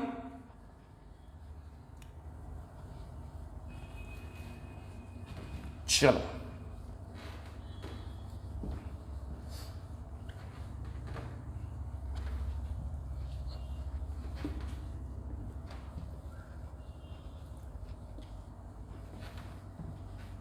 देखेंगे इधर। नेक्स्ट कह रहे हैं कि एक ग्राफ लगे हाथ हम लोग प्लॉट कर लेते हैं, ठीक है ना। तो सबसे पहले तो ग्राफ प्लॉट करने जा रहे हैं, जैसा कि आप लोग को दिखेगा अभी कि हमारे पास, एकदम ध्यान देना, दिस एक नॉन कंडक्टिंग सिलेंडर है, लार्ज लेंथ दे रखा है एल, जो कि much much greater than R से होगा, दिस इज आर, ठीक है ना। तो हमारे पास एक लार्ज नॉन कंडक्टिंग सिलेंडर है, लेंथ एल, रेडियस आर, और वॉल्यूम चार्ज डेंसिटी जो है वो आपका है रो, इनफैक्ट प्लस रो, ठीक है ना। ध्यान दीजिएगा बच्चा, मैंने कहा कि बेटा ऐसा कुछ सिचुएशन है, this is the axis of the cylinder, this, और हमें ये पता करना है कि इस नॉन कंडक्टिंग सिलेंडर की वजह से जो इलेक्ट्रिक फील्ड डेवलप होगा स्पेस में, उस इलेक्ट्रिक फील्ड और रेडियल डिस्टेंस के बीच में ना ग्राफ प्लॉट करना, कैसा ग्राफ होगा। ऑब्वियस है ग्राफ दो हिस्से में डिवाइडेड होगा, पहला हिस्सा होगा नॉन कंडक्टिंग सिलेंडर के अंदर, दैट इज इनसाइड, बैरियर हम लोग तय कर लेते हैं यहां पे r is equal to R, ये हिस्सा हो गया इनसाइड और ये हिस्सा हो गया आउटसाइड। तो बेटा जब हम लोग इनसाइड का बात करेंगे तो इनसाइड जैसा कि आपको दिख रहा है, इनसाइड के लिए मैंने अभी रिजल्ट डिराइव करा है, और इनसाइड के लिए रिजल्ट आया है E is equal to rho into r upon 2 epsilon naught. Very very important, याद रखना है आपको ये, ठीक है ना, rho into r by 2 epsilon naught. जैसा कि आपको दिख रहा होगा कि रो तो कांस्टेंट है, 2 भी कांस्टेंट, एप्सिलॉन नॉट भी कांस्टेंट, माने E डायरेक्टली प्रोपोर्शनल किसके? आपका आर के। माने नॉन कंडक्टिंग सिलेंडर के अंदर जैसे जैसे हम लोग एक्सिस से सरफेस की तरफ बढ़ेंगे, फील्ड का स्ट्रेंथ लिनियरली इंक्रीज करेगा, माने जो ग्राफ होगा वो एक स्ट्रेट लाइन होगा और वो ओरिजिन से पास करेगा, कुछ ऐसा। क्या कोई दिक्कत? जैसे ही बेटा हम लोग आउटसाइड आएंगे, मैंने कहा कि जैसे ही हम लोग आउटसाइड आएंगे, आउटसाइड के लिए जो रिजल्ट हमारे पास है वो देखना क्या है, वो है rho upon 2 epsilon naught multiplied by R square upon क्या? आपका आर। तो rho upon 2 epsilon naught multiplied by R square upon क्या? आपका आर। इस रिजल्ट का हम लोग यहां पे करने वाले हैं यूज। अब देखना, कहोगे सर देन तो rho upon 2 epsilon naught multiplied by R square upon R. अगर मैं यहां बात करूं तो बच्चा दिख रहा होगा आप लोग को जो इलेक्ट्रिक फील्ड है यहां पे वो इनवर्सली प्रोपोर्शनल है किसके, आपका आर के। आर के इनवर्सली प्रोपोर्शनल है, माने जो ग्राफ होगा वो आपका एक रेक्टेंगुलर हाइपरबोला होगा, कुछ इस तरह का। ऐसा ग्राफ हम लोग पहले भी प्लॉट कर चुके हैं। Non conducting sphere, uniformly charged non conducting sphere के वजह से जो इलेक्ट्रिक फील्ड आया था उसके और डिस्टेंस के बीच में, तो ये हमारा ग्राफ था। वेरी वेरी इंपॉर्टेंट ग्राफ, एकदम दिमाग में रखना इसको, ठीक है ना। तो ये हो गया। अब यही अगर आपसे कह दिया जाए सरफेस पे इलेक्ट्रिक फील्ड कितना होगा, तो दोनों ही साइड्स में, चाहे तो यहां पे आर के जगह पे कैपिटल आर पुट कर लो या फिर यहां पे आर के जगह पे कैपिटल आर पुट कर दो, माने सरफेस पे जो इलेक्ट्रिक फील्ड होगा वो होगा rho into capital r divided by क्या, आपका 2 epsilon naught. Very very important, फटाफट नोट कर लोगे, इलेक्ट्रिक फील्ड और डिस्टेंस के बीच का ग्राफ, ठीक है ना। दोनों रिजल्ट एकदम एकदम याद रहेगा बच्चा, एकदम याद रहेगा। नॉन कंडक्टिंग स्फीयर के केस में क्या होता था, rho into small r divided by 3 epsilon naught. तो नॉन कंडक्टिंग सिलेंडर के केस में क्या होगा, rho into small r by 2 epsilon naught, ठीक है ना। इसी तरह से जब हम लोग आउटसाइड अगर बात करेंगे तो आउटसाइड के केस में नॉन कंडक्टिंग स्फीयर के बाहर क्या हुआ करता था बच्चा, तो इलेक्ट्रिक फील्ड था, याद करना, rho upon 3 epsilon naught multiplied by होता था आर क्यूब, ऊपर में R cube divided by R square, small R square. जबकि नॉन कंडक्टिंग सिलेंडर के केस में क्या आ गया, rho upon 2 epsilon naught multiplied by R square, that is the radius का स्क्वायर, एंड डिवाइडेड बाई क्या, आपका like radial distance, that is small R. क्या कोई दिक्कत, फटाफट नोट करोगे। नेक्स्ट चलिए बच्चा, बढ़ता हूं आगे। अभी एक बड़ा ही बढ़िया सवाल जो कि जेईई एडवांस का सवाल है 2012 का, I think integer type questions था। देखना दोनों कैसे इसमें यूज किया है एक साथ, नॉन कंडक्टिंग स्फीयर भी यूज कर लिया है और नॉन कंडक्टिंग सिलेंडर भी यूज कर लिया है। बड़ा ही प्यारा सवाल है बेटा, बहुत प्यारा सवाल है। चलिए देखोगे बेटा, एक बड़ा ही प्यारा सवाल है, जेईई एडवांस 2012 का इंटीजर टाइप क्वेश्चंस था। क्या था क्वेश्चंस, देखिएगा आप लोग। क्वेश्चन में दिया था कि एक लार्ज नॉन कंडक्टिंग सिलेंडर है, कुछ ऐसा, this is the axis of the cylinder, this एक लार्ज नॉन कंडक्टिंग सिलेंडर है with radius small R and volume charge density plus row.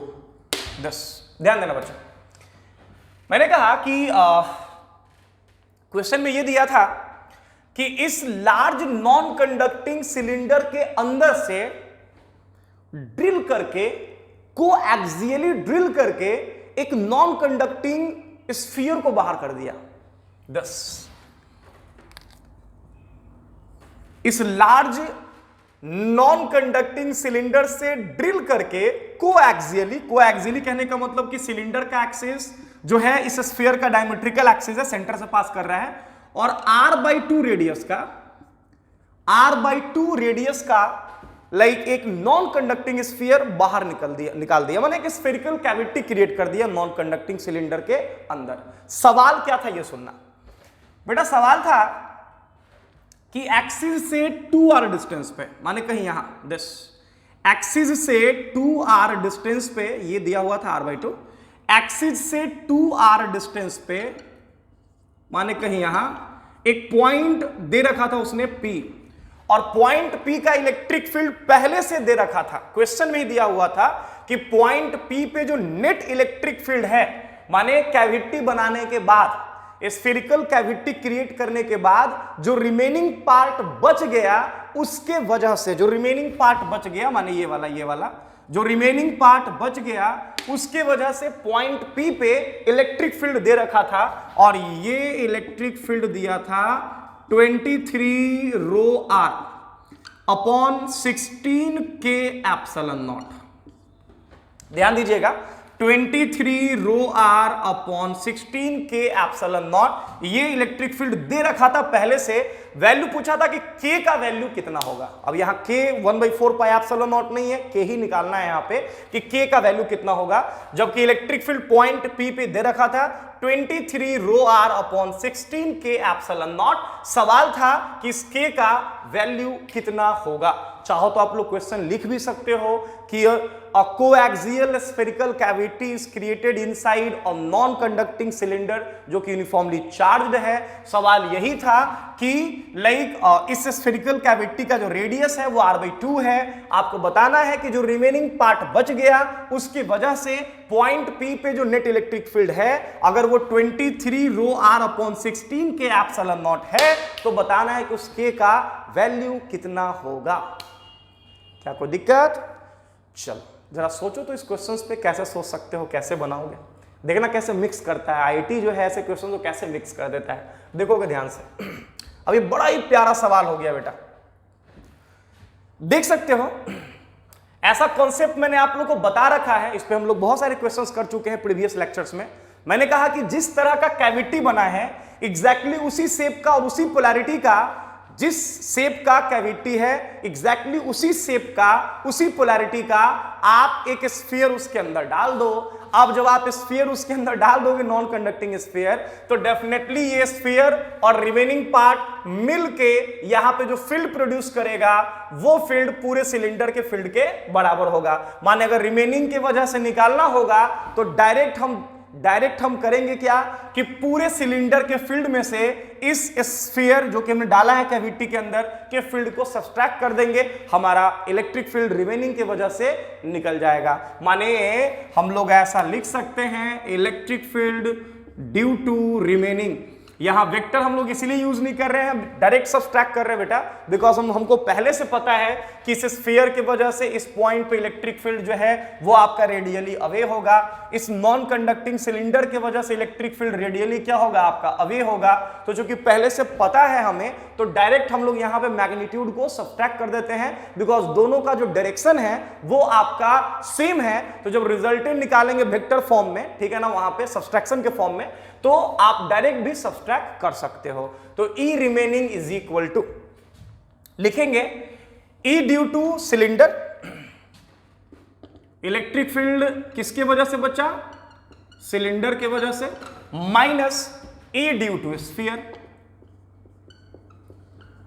Sphere की वजह से। माने सिलेंडर का इलेक्ट्रिक फील्ड और स्फीयर का इलेक्ट्रिक फील्ड अगर यहां पे हम लोग सब्सट्रैक्ट करते हैं तो रिमेनिंग पार्ट की वजह से इलेक्ट्रिक फील्ड हमें मालूम हो जाएगा। अब कहोगे सर कैसे बनाएंगे आगे, तो ध्यान देना। ई ड्यू टू सिलेंडर प्रूफ किया अभी मैंने। एक्चुअली में जो पॉइंट है वो सिलेंडर से बाहर है और सिलेंडर के एक्सिस से कितने डिस्टेंस पे है बेटा, 2r डिस्टेंस पे। प्रूफ किया है मैंने अभी, किसी भी नॉन कंडक्टिंग सिलेंडर के बाहर इलेक्ट्रिक फील्ड का फॉर्मूला प्रूफ किया है अभी। कितना आया है, rho upon 2 epsilon naught multiplied by radius का square divided by radial distance. तो बड़े ही प्यार से यहां लिख सकते हैं rho upon 2 epsilon naught multiplied by radius का स्क्वायर। तो सिलेंडर का रेडियस यहां r दिया है तो ये हो जाएगा r square upon radial distance. तो बेटा रेडियल डिस्टेंस के जगह पे यहां पे हो जाएगा 2r। तो बड़े ही प्यार से यहां लिख देंगे हम लोग 2r।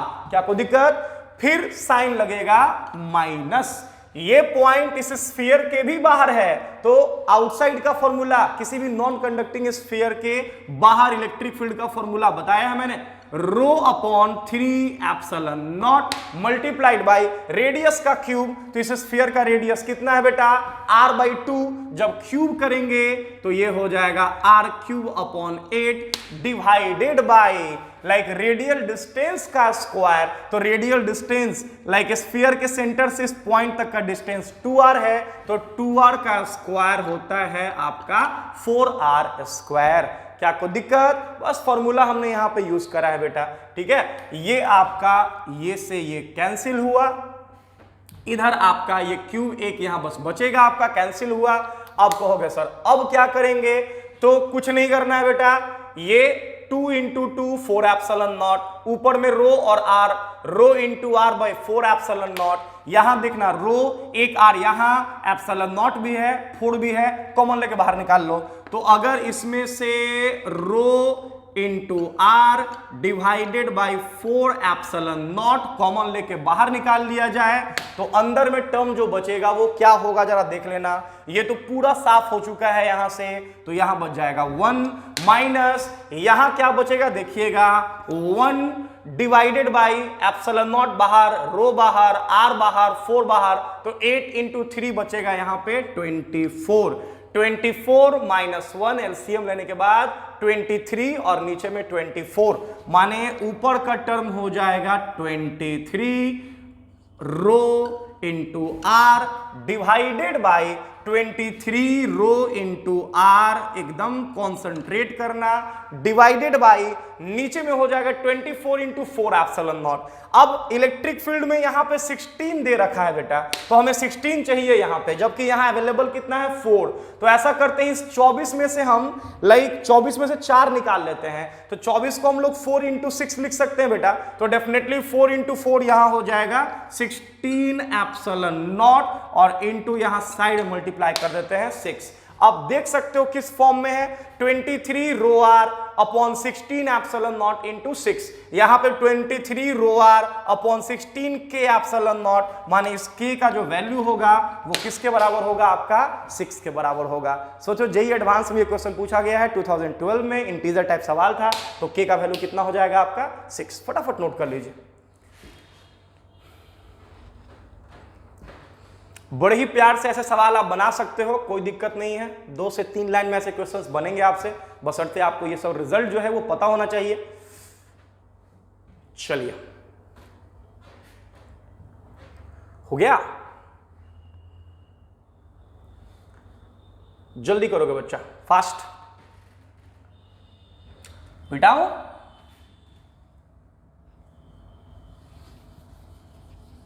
चलो नेक्स्ट,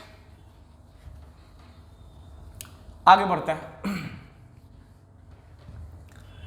अभी ध्यान दीजिएगा, इस केस में हमने नॉन कंडक्टिंग सिलेंडर के अंदर स्फेरिकल कैविटी क्रिएट कर दिया, क्वेश्चंस भी करा हमने अभी।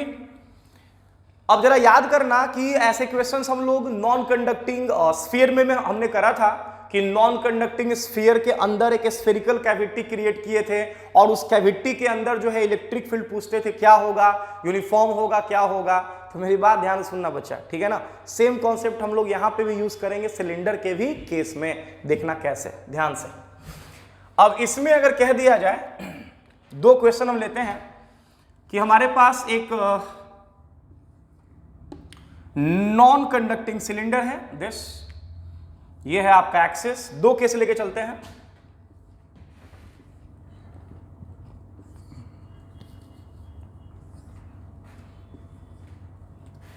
ये हो गया आपका एक्सिस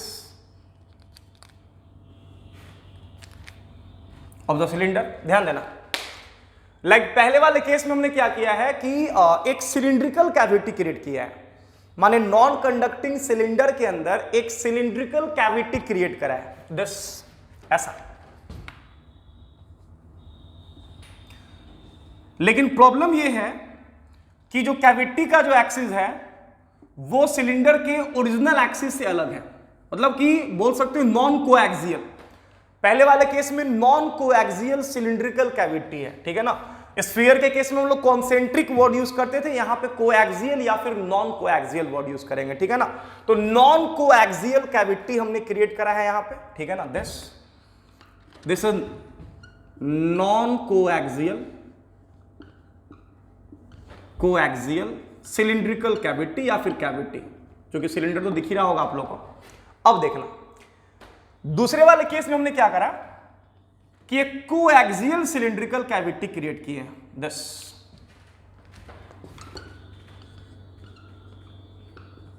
कोएक्सियल सिलिंड्रिकल कैविटी, ठीक है ना। ध्यान देना, पहले वाले केस में नॉन कोएक्सियल कैविटी है, दूसरे वाले केस में कोएक्सियल कैविटी है। अब जरा आप नॉन कंडक्टिंग स्फीयर में जो हमने कैविटी वाला प्रॉब्लम कराया था, बहुत सारे क्वेश्चंस हमने करे थे, 2-3 लेक्चर पहले मैंने बताया है, जाकर के वहां देख सकते हैं जो लोग नहीं जानते हैं, ठीक है ना। तो याद करना बच्चा कि जब स्फीयर नॉन कंडक्टिंग स्फीयर के अंदर non concentric spherical cavity create करते थे, तो उसके अंदर रिमेनिंग पार्ट की वजह से जो इलेक्ट्रिक फील्ड होता था वो नॉन जीरो एंड यूनिफॉर्म हुआ करता था। तो सेम चीज यहां भी होगा, ध्यान रखना बच्चा। अगर वॉल्यूम चार्ज डेंसिटी प्लस रो है, तो इस कैविटी के अंदर इनसाइड, इस केस में अगर हम बात करें इस केस में, तो इस केस में कैविटी के अंदर अगर बात करूं तो इनसाइड कैविटी लाइक फील्ड जो होगा इलेक्ट्रिक फील्ड, यहां पे होगा इलेक्ट्रिक फील्ड, इलेक्ट्रिक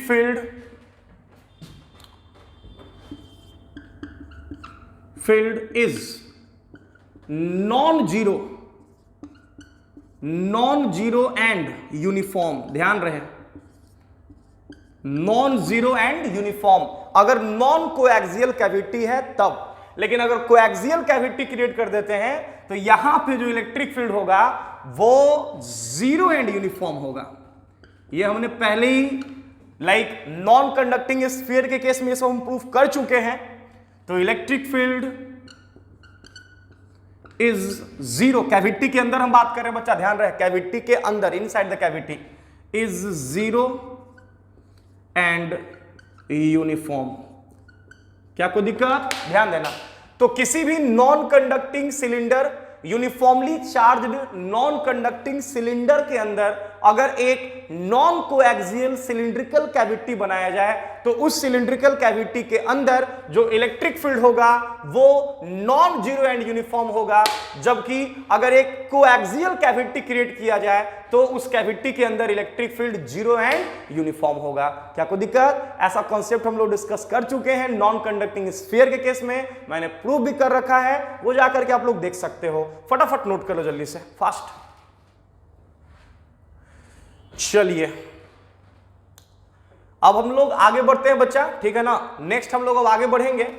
ये हमारा लास्ट सेगमेंट है, नॉन कंडक्टिंग सीट की वजह से हम लोग इलेक्ट्रिक फील्ड वगैरह के बारे में बात करेंगे और इस लेक्चर को हम लोग खत्म करेंगे यहां पे, ठीक है। चलिए फटाफट नोट कर लो बच्चों। चलो तो अब हम लोग अपने लास्ट सेगमेंट में एंटर कर रहे हैं बच्चा, और जिसमें हम इलेक्ट्रिक फील्ड निकालने जा रहे हैं किसी भी large non conducting plane sheet के वजह से, ठीक है। किसी भी large non conducting plane sheet के वजह से हम लोग इलेक्ट्रिक फील्ड निकालने जा रहे हैं, कितना होगा। तो मेरी बात ध्यान से सुनना बच्चा, बड़ा ही कंफ्यूजिंग कुछ टर्म्स हैं, माने कि समझ लो कि जेई जैसे एग्जाम में इस पर डिस्कशन हो चुका है, इस वर्ड की वजह से काफी जो है डिस्कशन हो चुका है। तो क्या है प्रॉब्लम वो मैं बता रहा हूं आप लोगों को, मेरी बात एकदम ध्यान से सुनना। देखो बच्चा, दो चीज है, एक तो है आपका प्लेन नॉन कंडक्टिंग सीट और एक वर्ड होगा आपका यूज कंडक्टिंग सीट। तो बेटा दोनों के वजह से जो इलेक्ट्रिक फील्ड है ना वो अलग अलग होते हैं, ठीक है ना। तो आपको ये समझना होगा कि हम नॉन कंडक्टिंग सीट वर्ड जब यूज कर रहे हैं तब फील्ड के बारे में कैसे सोचेंगे। ये आपको समझना होगा कि जब हम लोग कंडक्टिंग सीट वर्ड यूज करेंगे तब हम लोग फील्ड्स के बारे में कैसे सोचेंगे। तो मेरी बात ध्यान से सुनना। पहली बात, लाइक जब हम लोग बोलते हैं like large non conducting plane sheet, तो मेरी बात ध्यान से सुनना। दिस, ये हमारे पास एक प्लेन सीट है, कुछ ऐसा, मतलब दिस प्लेन सीट। अब ये आपको समझना होगा, कहोगे सर ये लार्ज कहाँ है सर, ये लार्ज कहाँ है सर, ये तो एक फाइनाइट साइज का लग रहा है, A4 साइज का पेपर है, लार्ज तो नहीं दिख रहा है, ठीक है ना। अब मेरी बात सुनना बेटा, लार्ज कहने का मतलब क्या होता है पहले ये समझ लो। लार्ज कहने का मतलब ये होता है कि इस सीट से किसी पॉइंट का जो डिस्टेंस होगा वो डिस्टेंस इस सीट के डायमेंशन के रेस्पेक्ट में, चाहे वो लेंथ हो या ब्रेथ हो।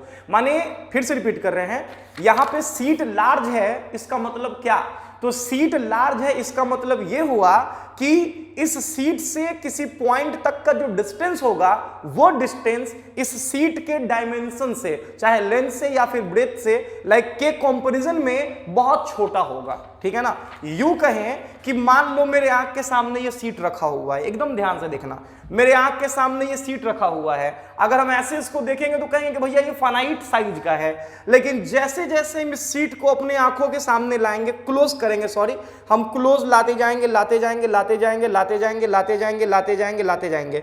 मान एक ऐसा इंस्टेंट होगा जब हमको लगेगा कि ये सीट इधर भी है ऊपर, ये इधर भी जा रहा है, ये इधर भी जा रहा है, ये इधर भी जा रहा है। माने हम इस सीट के एग्जैक्ट साइज को जो है इस केस में नहीं बता पाएंगे। मेरे रेस्पेक्ट में जो सीट है वो क्या हो जाएगा आपका, इनफाइनाइट हो जाएगा। ये जो पेज है वो इनफाइनाइट हो जाएगा।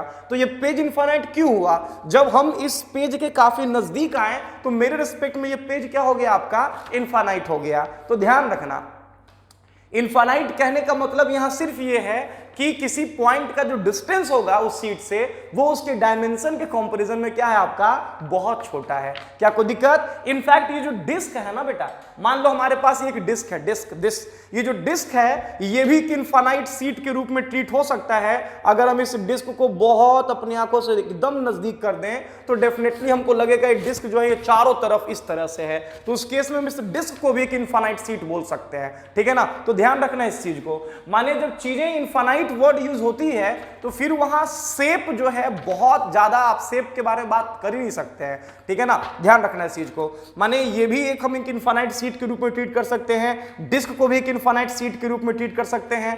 तो चूंकि नाम हमने यूज करा है अभी infinite non conducting plane sheet, तो इनफाइनाइट का मतलब तो मैंने समझा दिया क्या है।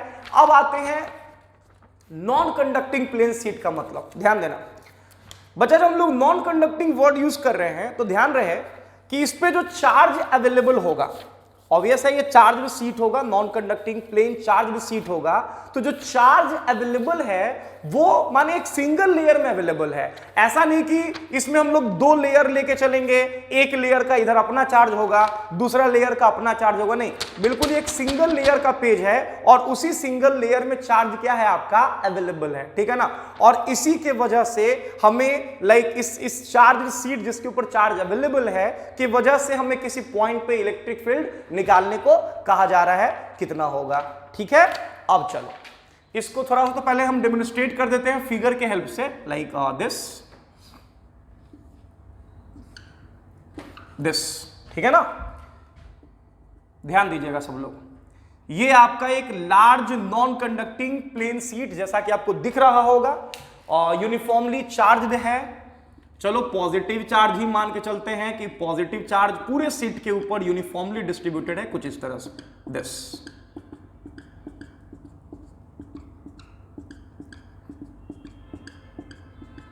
एकदम ध्यान देना बच्चों, दिस। और सरफेस चार्ज डेंसिटी जो है इस केस में चूंकि लार्ज है तो यहां पे चार्ज एग्जैक्ट निकालना लाइक थोड़ा सा जो है कॉम्प्लिकेटेड फॉर्म में होगा वो, तो हम यहां चार्ज ना दे करके जो है हम लोग यहां पे ना surface charge density word use कर लेंगे। तो जो सरफेस चार्ज डेंसिटी है वो हम लोग मान लेते हैं क्या आपका, सिग्मा। क्या कोई दिक्कत? ध्यान रखना इस चीज को। मैंने कहा कि सरफेस चार्ज डेंसिटी यहां पे हम लोग सिग्मा चार्ज भी रख सकते हैं, कोई ऐसा कोई प्रॉब्लम, खास प्रॉब्लम नहीं है। मैंने कहा कि सरफेस चार्ज डेंसिटी आपका सिग्मा चार्ज भी मान लो कि चार्ज इस पे क्यू है, क्यू चार्ज जो है वो पूरी सीट पे अवेलेबल है और सरफेस चार्ज डेंसिटी जो है वो आपका सिग्मा है। जबकि सीट का जो एरिया है, एरिया कहने का मतलब, अब कहोगे सर अभी इनफाइनाइट आपने वर्ड यूज करा, फिर इनफाइनाइट सीट का एरिया क्या होता है? तो मैंने बताया ना इनफाइनाइट का मतलब क्या, कि जो डिस्टेंस है पॉइंट का जहां फील्ड निकालना है उसके कंपैरिजन में जो डायमेंशंस हैं, जो सीट का जो डायमेंशंस है वो लाइक उस डिस्टेंस के कंपैरिजन में बहुत ही ज्यादा होगा। ठीक है ना? ध्यान रखना इस चीज को। तो मैंने कहा कि जो सीट पे चार्ज मान के चलो दिस, कि सीट पे जो चार्ज अवेलेबल है वो Q charge, total Q charge available है और सरफेस चार्ज डेंसिटी जो सीट का है वो आपका सिग्मा है। जो इस सीट का जो एरिया है ना, इस एरिया हम लोग इस सीट का एरिया मान लेते हैं ए, दिस ए। ये जो ए आपको दिख रहा है ना बेटा, ये ए जो है वो आपका एरिया ऑफ द सीट है, एरिया ऑफ सीट। ठीक है? चलिए अब देखना ध्यान से। कहोगे सर नाउ अब क्या करेंगे? तो मेरी बात ध्यान से सुनना। पहला बात तो आपको ये समझना होगा कि किसी भी इनफाइनाइट या large non conducting plane sheet जिसमें सिंगल लेयर में चार्ज अवेलेबल है की वजह से स्पेस के किसी पॉइंट पे जो इलेक्ट्रिक फील्ड होगा वो सीट पे परपेंडिकुलर होगा।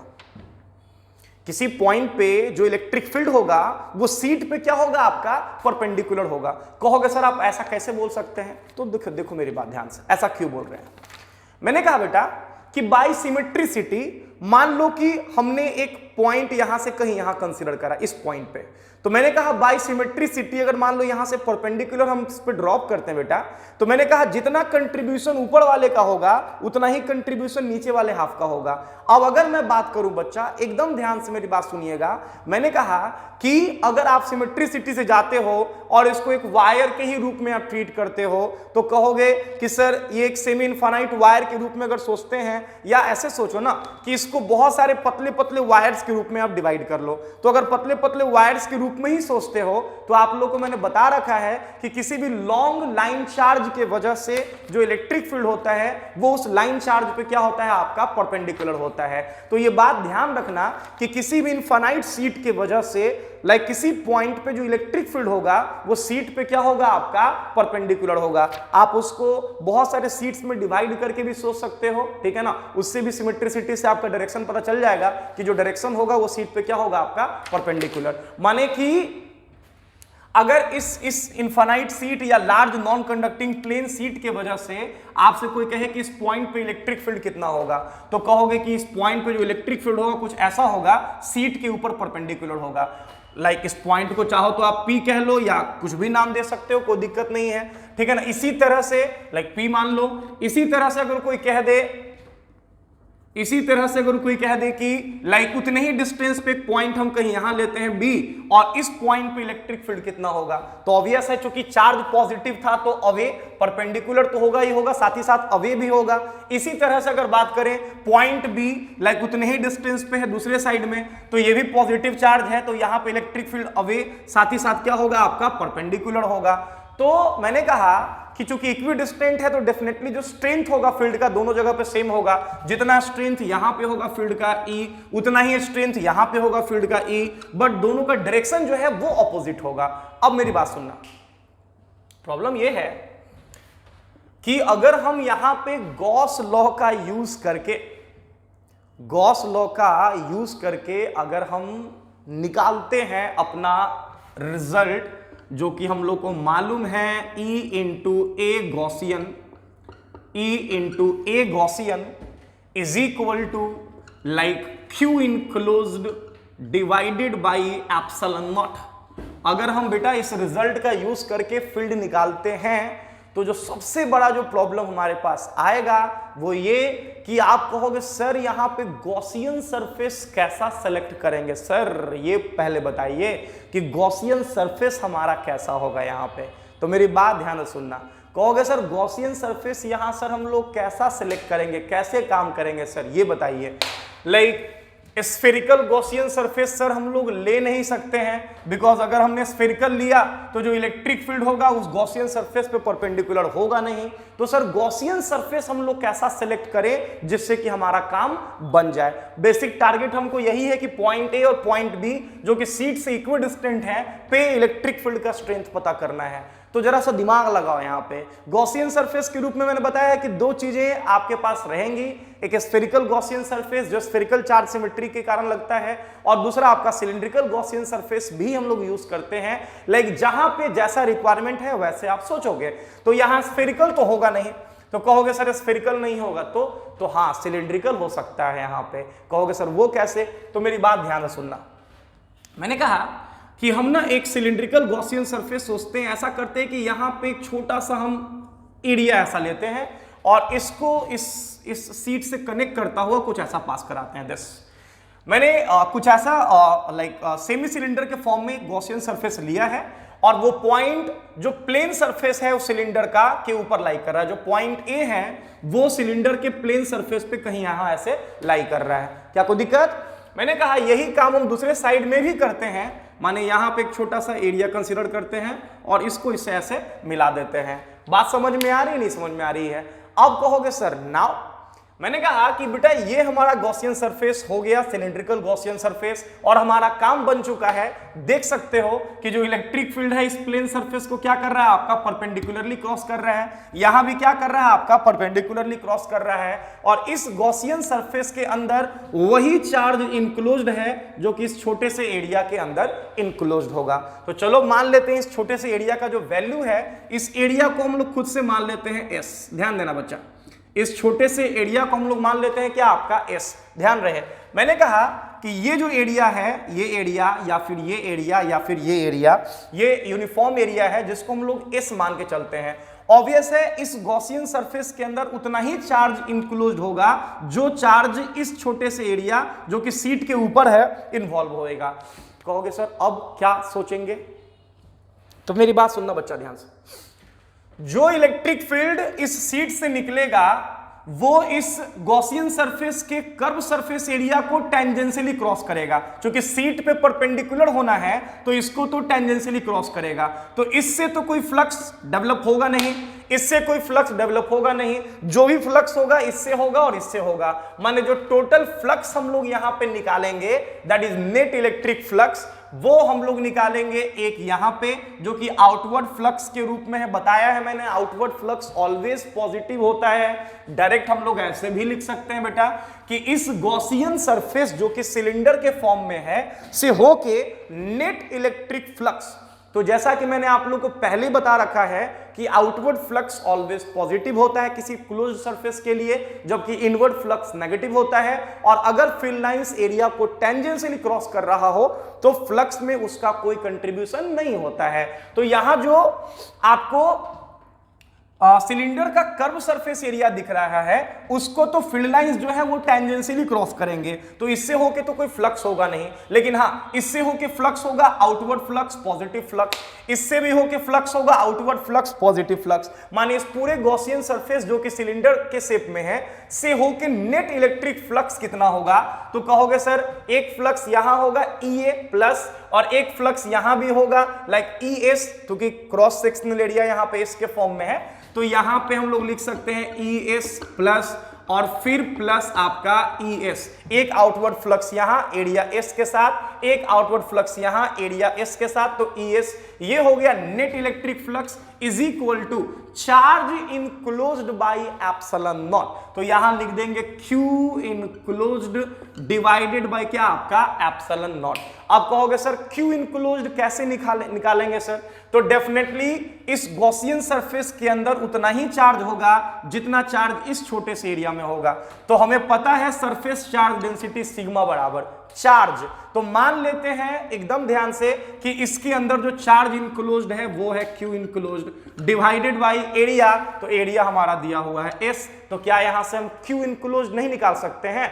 Q इनक्लोज हो जाएगा सिग्मा इंटू S, जिसका वैल्यू हम यहां पुट कर सकते हैं। माने ES मिलके हो जाएगा 2ES इज इक्वल टू, बोलो बच्चों, Q इनक्लोज यहां से निकल जाएगा आपका, ये हो जाएगा sigma into S divided by epsilon naught. जैसा कि आपको दिख रहा होगा ये S से ये S हो जाएगा कैंसिल, माने यहां से स्ट्रेंथ ऑफ इलेक्ट्रिक फील्ड निकल जाएगा और ये हो जाएगा sigma by 2 epsilon naught. Note कर लेना, वेरी वेरी इंपॉर्टेंट, डिस्टेंस से इंडिपेंडेंट आया है electric field sigma by 2 epsilon naught. माने किसी भी large non conducting plane sheet के कारण इलेक्ट्रिक फील्ड स्पेस के किसी पॉइंट पे लाइक जो स्ट्रेंथ होगा वो सिग्मा बाई 2 एप्सिलॉन नॉट होगा, जो कि यूनिफॉर्म इलेक्ट्रिक फील्ड बता रहा है। साथ ही साथ जो इलेक्ट्रिक फील्ड का डायरेक्शन होगा वो ऑलवेज सीट पे क्या होगा आपका परपेंडिकुलर होगा। नोट कर लो बढ़िया से, सिग्मा बाई 2 एप्सिलॉन नॉट। ये हमने प्रूफ कर दिया, किसी भी large non conducting plane sheet के कारण electric field net electric field sigma by 2 epsilon naught, जहां पे सिग्मा जो है वो सरफेस चार्ज डेंसिटी को बता रहा है। फटाफट नोट करिएगा। चलिए हो गया बच्चों। नेक्स्ट जल्दी करिए फटाफट।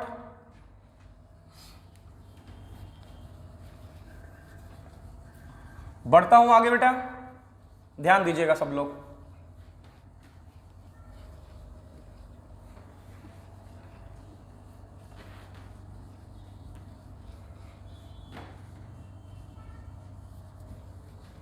चलो,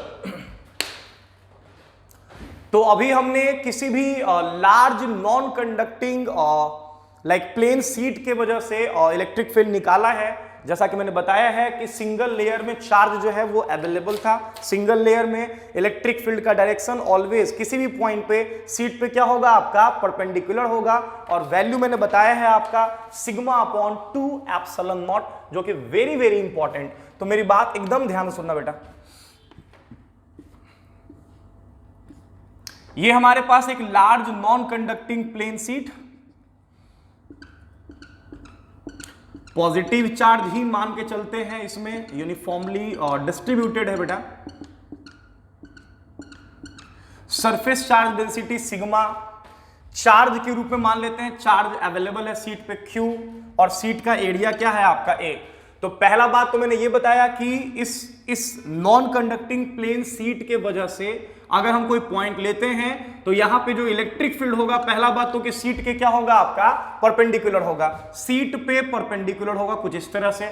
अगर हम बात करें स्ट्रेंथ का, जो इलेक्ट्रिक फील्ड का जो स्ट्रेंथ होगा दैट इज E, ये आपका आया है सिग्मा बाई 2 एप्सिलॉन नॉट। तो जैसा कि आपको दिख रहा है बच्चों कि सिग्मा अपॉन 2 एप्सिलॉन नॉट, जैसा कि आपको दिख रहा है, अगर सिग्मा को हम यूनिफॉर्म मान के चल रहे हैं तो एप्सिलॉन नॉट तो पहले से कांस्टेंट है, माने जो इलेक्ट्रिक फील्ड इस सीट के वजह से होगा वो यूनिफॉर्म इलेक्ट्रिक फील्ड होगा। यूनिफॉर्म कहने का मतलब both in terms of magnitude and क्या आपका डायरेक्शन। क्या कोई दिक्कत? मींस अगर आपसे कोई कह दे कि ग्राफ प्लॉट करो electric field due to a sheet, large non conducting plane sheet, और डिस्टेंस के वजह से, लाइक डिस्टेंस के बीच में मान लो डिस्टेंस हम लोग r मान के ही चल रहे हैं, तो मैंने कहा कि जो ग्राफ होगा बेटा वो आपका कुछ ऐसा होगा, कांस्टेंट ग्राफ होगा, और जो वैल्यू होगा ये आपका होगा सिग्मा बाई 2 एप्सिलॉन नॉट।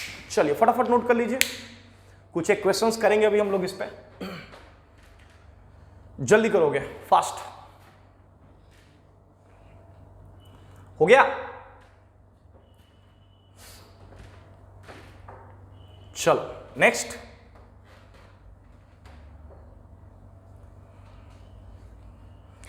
अब इसमें क्या है कि कभी कभी चार्ज के फॉर्म में भी जो है ना पूछ देता है कि चार्ज के फॉर्म में, क्योंकि जब हम लोग कैपेसिटर करेंगे तो वहां पे चार्ज के फॉर्म में ही रहेंगे चीजें जो है, तो ध्यान से मेरी बात सुनना, चार्ज के फॉर्म में अगर रहे like E is equal to, तो sigma by 2 epsilon naught, sigma बेटा सिग्मा बेसिकली क्या है, सरफेस चार्ज डेंसिटी है, और चूंकि चार्ज यूनिफॉर्मली डिस्ट्रीब्यूटेड है तो डायरेक्ट हम लोग सिग्मा निकालने के लिए total charge by total area कर सकते हैं। तो टोटल चार्ज के रूप में यहां पे Q हो जाएगा और टोटल एरिया आपका हो गया A, माने सिग्मा को हमने रिप्लेस कर दिया Q बाई A, जहां पे Q क्या है सीट के ऊपर टोटल चार्ज, A क्या है सीट का एरिया, डिवाइडेड बाई नीचे में हो गया 2 एप्सिलॉन नॉट। माने नेक्स्ट भी रिजल्ट आप यूज कर सकते हो, E is equal to Q upon 2 epsilon naught into A। Note करोगे फटाफट, माने या तो हम लोग इलेक्ट्रिक फील्ड के लिए sigma by 2 epsilon not use करेंगे या फिर Q upon 2 epsilon naught into A use करेंगे, जहां पे Q हो जाएगा टोटल चार्ज सीट के ऊपर और A हो जाएगा सीट का एरिया। फटाफट नोट करिएगा जल्दी से, बढ़ूं आगे। नेक्स्ट मिटा रहा हूं बच्चा, चलो क्वेश्चन दे रहा हूं आप लोगों को बना के दिखाना है अभी तुरंत।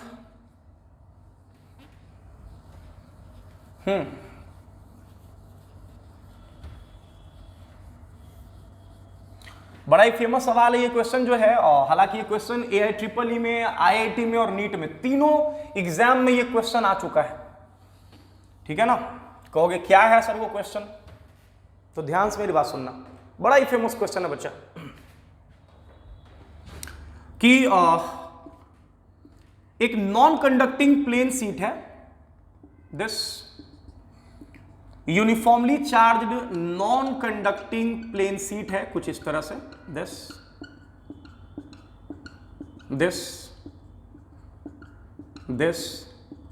सरफेस चार्ज डेंसिटी सिग्मा दिया हुआ बेटा। मैंने कहा कि हमारे पास एक नॉन कंडक्टिंग प्लेन सीट है, large non conducting plane sheet with surface charge density sigma. मैंने किया क्या है कि इस सीट के ऊपर किसी पॉइंट से मैंने कि स्ट्रिंग के हेल्प से, जिसका लेंथ L दिया हुआ है, नॉन कंडक्टिंग स्ट्रिंग के हेल्प से एक चार्ज्ड बॉल को बांध दिया यहां पे, जिसका चार्ज है +Q और मास है M, दिस ऐसे बांध दिया है दिस। ऑब्वियस है, चूंकि दोनों सेम पोलैरिटी का है, ये सीट इसको रिपेल करेगा, धकेलेगा अपने से दूर, तो ये कुछ एंगल पे जाकर के, क्वेश्चन में दिया हुआ है कि ये कुछ एंगल पे जाके, अल्फा एंगल पे जाकर के इक्विलिब्रियम में है, ठीक है ना, ये दिया हुआ है कि अल्फा एंगल पे जाकर के ये इक्विलिब्रियम में है, ठीक है ना। तो आपको बताना है कि इस अल्फा और sigma, that is the surface charge density of the seat, के बीच में क्या रिलेशन होगा, सिग्मा और अल्फा के बीच में क्या रिलेशन होगा, ये आपको बताना है, ठीक है बच्चों। चल देखोगे ध्यान से, कहोगे सर कैसे सोचेंगे ऐसे क्वेश्चंस के ऊपर, तो इसका मैंने टेक्निक बहुत पहले आप लोगों को बता रखा है, पता नहीं याद है कि नहीं याद है, ठीक है ना। ये मैंने टेक्निक इसके पीछे आप लोगों को बता रखा है बच्चा। मैंने कहा कि बेटा अगर ये बॉब इस जगह पे इक्विलिब्रियम में है तो दोनों तरह का इक्विलिब्रियम इसके पास है। पहला तो ये रोटेशनल इक्विलिब्रियम में भी है और दूसरा ये ट्रांसलेशनल इक्विलिब्रियम में भी है। तो ये तुम्हारा चॉइस है कि नेट टॉर्क जीरो करके इस सवाल को बनाओगे या फिर नेट फोर्स जीरो करके इसको बनाओगे, ठीक है ना, दोनों से सेम रिजल्ट आने वाला है। तो मैंने कहा कि बच्चा अगर हम ट्रांसलेशनल इक्विलिब्रियम से चलें तो डेफिनेटली इस चार्ज्ड बॉल के ऊपर तीन तरह का फोर्स लगने वाला है। पहला तो वो फोर्स जो ये सीट लगाएगा इस चार्ज के ऊपर, ठीक है ना, धकेलेगा अपने से दूर और साथ ही साथ सीट के परपेंडिकुलर कहीं कुछ ऐसा। कितने फोर्स के साथ, तो QE फोर्स के साथ, जहां पे Q चार्ज है और E है सीट का इलेक्ट्रिक फील्ड जो उसके ऊपर परपेंडिकुलर है। दूसरा, इसका अपना खुद का वेट इसको नीचे की तरफ खींचेगा, दैट इज W या फिर कह लो mg। ऑब्वियस है ड्यूरिंग दिस प्रोसेस ये स्ट्रिंग टाइट होगा और स्ट्रिंग में डेवलप होगा टेंशन, तो tension always away from the Bob, ठीक है ना, दिस, तो टेंशन लगा T, माने इस बॉब के ऊपर तीन फोर्स, पहला QE, दूसरा mg और तीसरा क्या आपका टेंशन।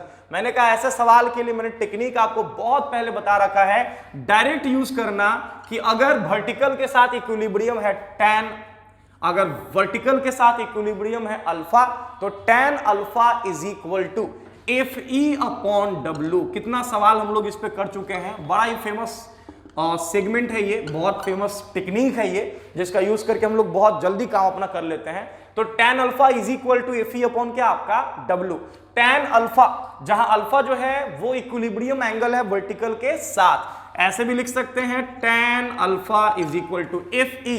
FE की जगह क्या है बेटा यहाँ QE, तो Q को आप Q छोड़ दो और E इलेक्ट्रिक फील्ड पता है हम लोग को सीट के वजह से, ये होता है sigma by 2 epsilon not divided by W, तो W के जगह पे हो जाएगा mg, माने Q अगर बात करें Q का, तो चार्ज बॉल का चार्ज दिया हुआ है लाइक 2 एप्सिलॉन नॉट mg, ये सब कांस्टेंट है। इसका मतलब कि जो tan अल्फा होगा वो डायरेक्टली प्रोपोर्शनल किसके होगा, आपका सिग्मा के। tan अल्फा डायरेक्टली प्रोपोर्शनल होगा सिग्मा के। यही क्वेश्चन जो है बहुत बड़ी क्वेश्चन आ चुका है, तो ध्यान रखना इसको, ठीक है, फटाफट नोट कर लोगे जल्दी से, फास्ट। चलो, तो ये आज का हमारा लेक्चर यहाँ पे खत्म होता है और नेक्स्ट लेक्चर में हम लोग और आगे बढ़ेंगे, बहुत सारा काम करेंगे हम लोग, ठीक है ना। तो फटाफट आप लोग भी अपना सब कुछ नोट कर लो, जल्दी से सब कुछ प्रिपेयर करो। इसके बाद हम लोग जो है जैसे इलेक्ट्रोस्टैटिक्स खत्म करते हैं, आई थिंक 6 से 7 लेक्चर में इलेक्ट्रोस्टैटिक्स हमारा खत्म हो जाएगा। उसके बाद मैं लाइव क्लासेस 3 से 4 ऑर्गेनाइज करूंगा और करीब 1 घंटे का लाइव क्लासेस रहेगा। उसमें जितने भी डाउट्स आपके होंगे, जहां के डाउट्स होंगे, दुनिया का कोई भी डाउट आपके पास हो, आप लेके चले आना, ठीक है ना। आपके सारे डाउट्स मैं सॉल्व करूंगा उन 4 लाइव क्लासेस में, ठीक है बच्चा, दैट्स इट।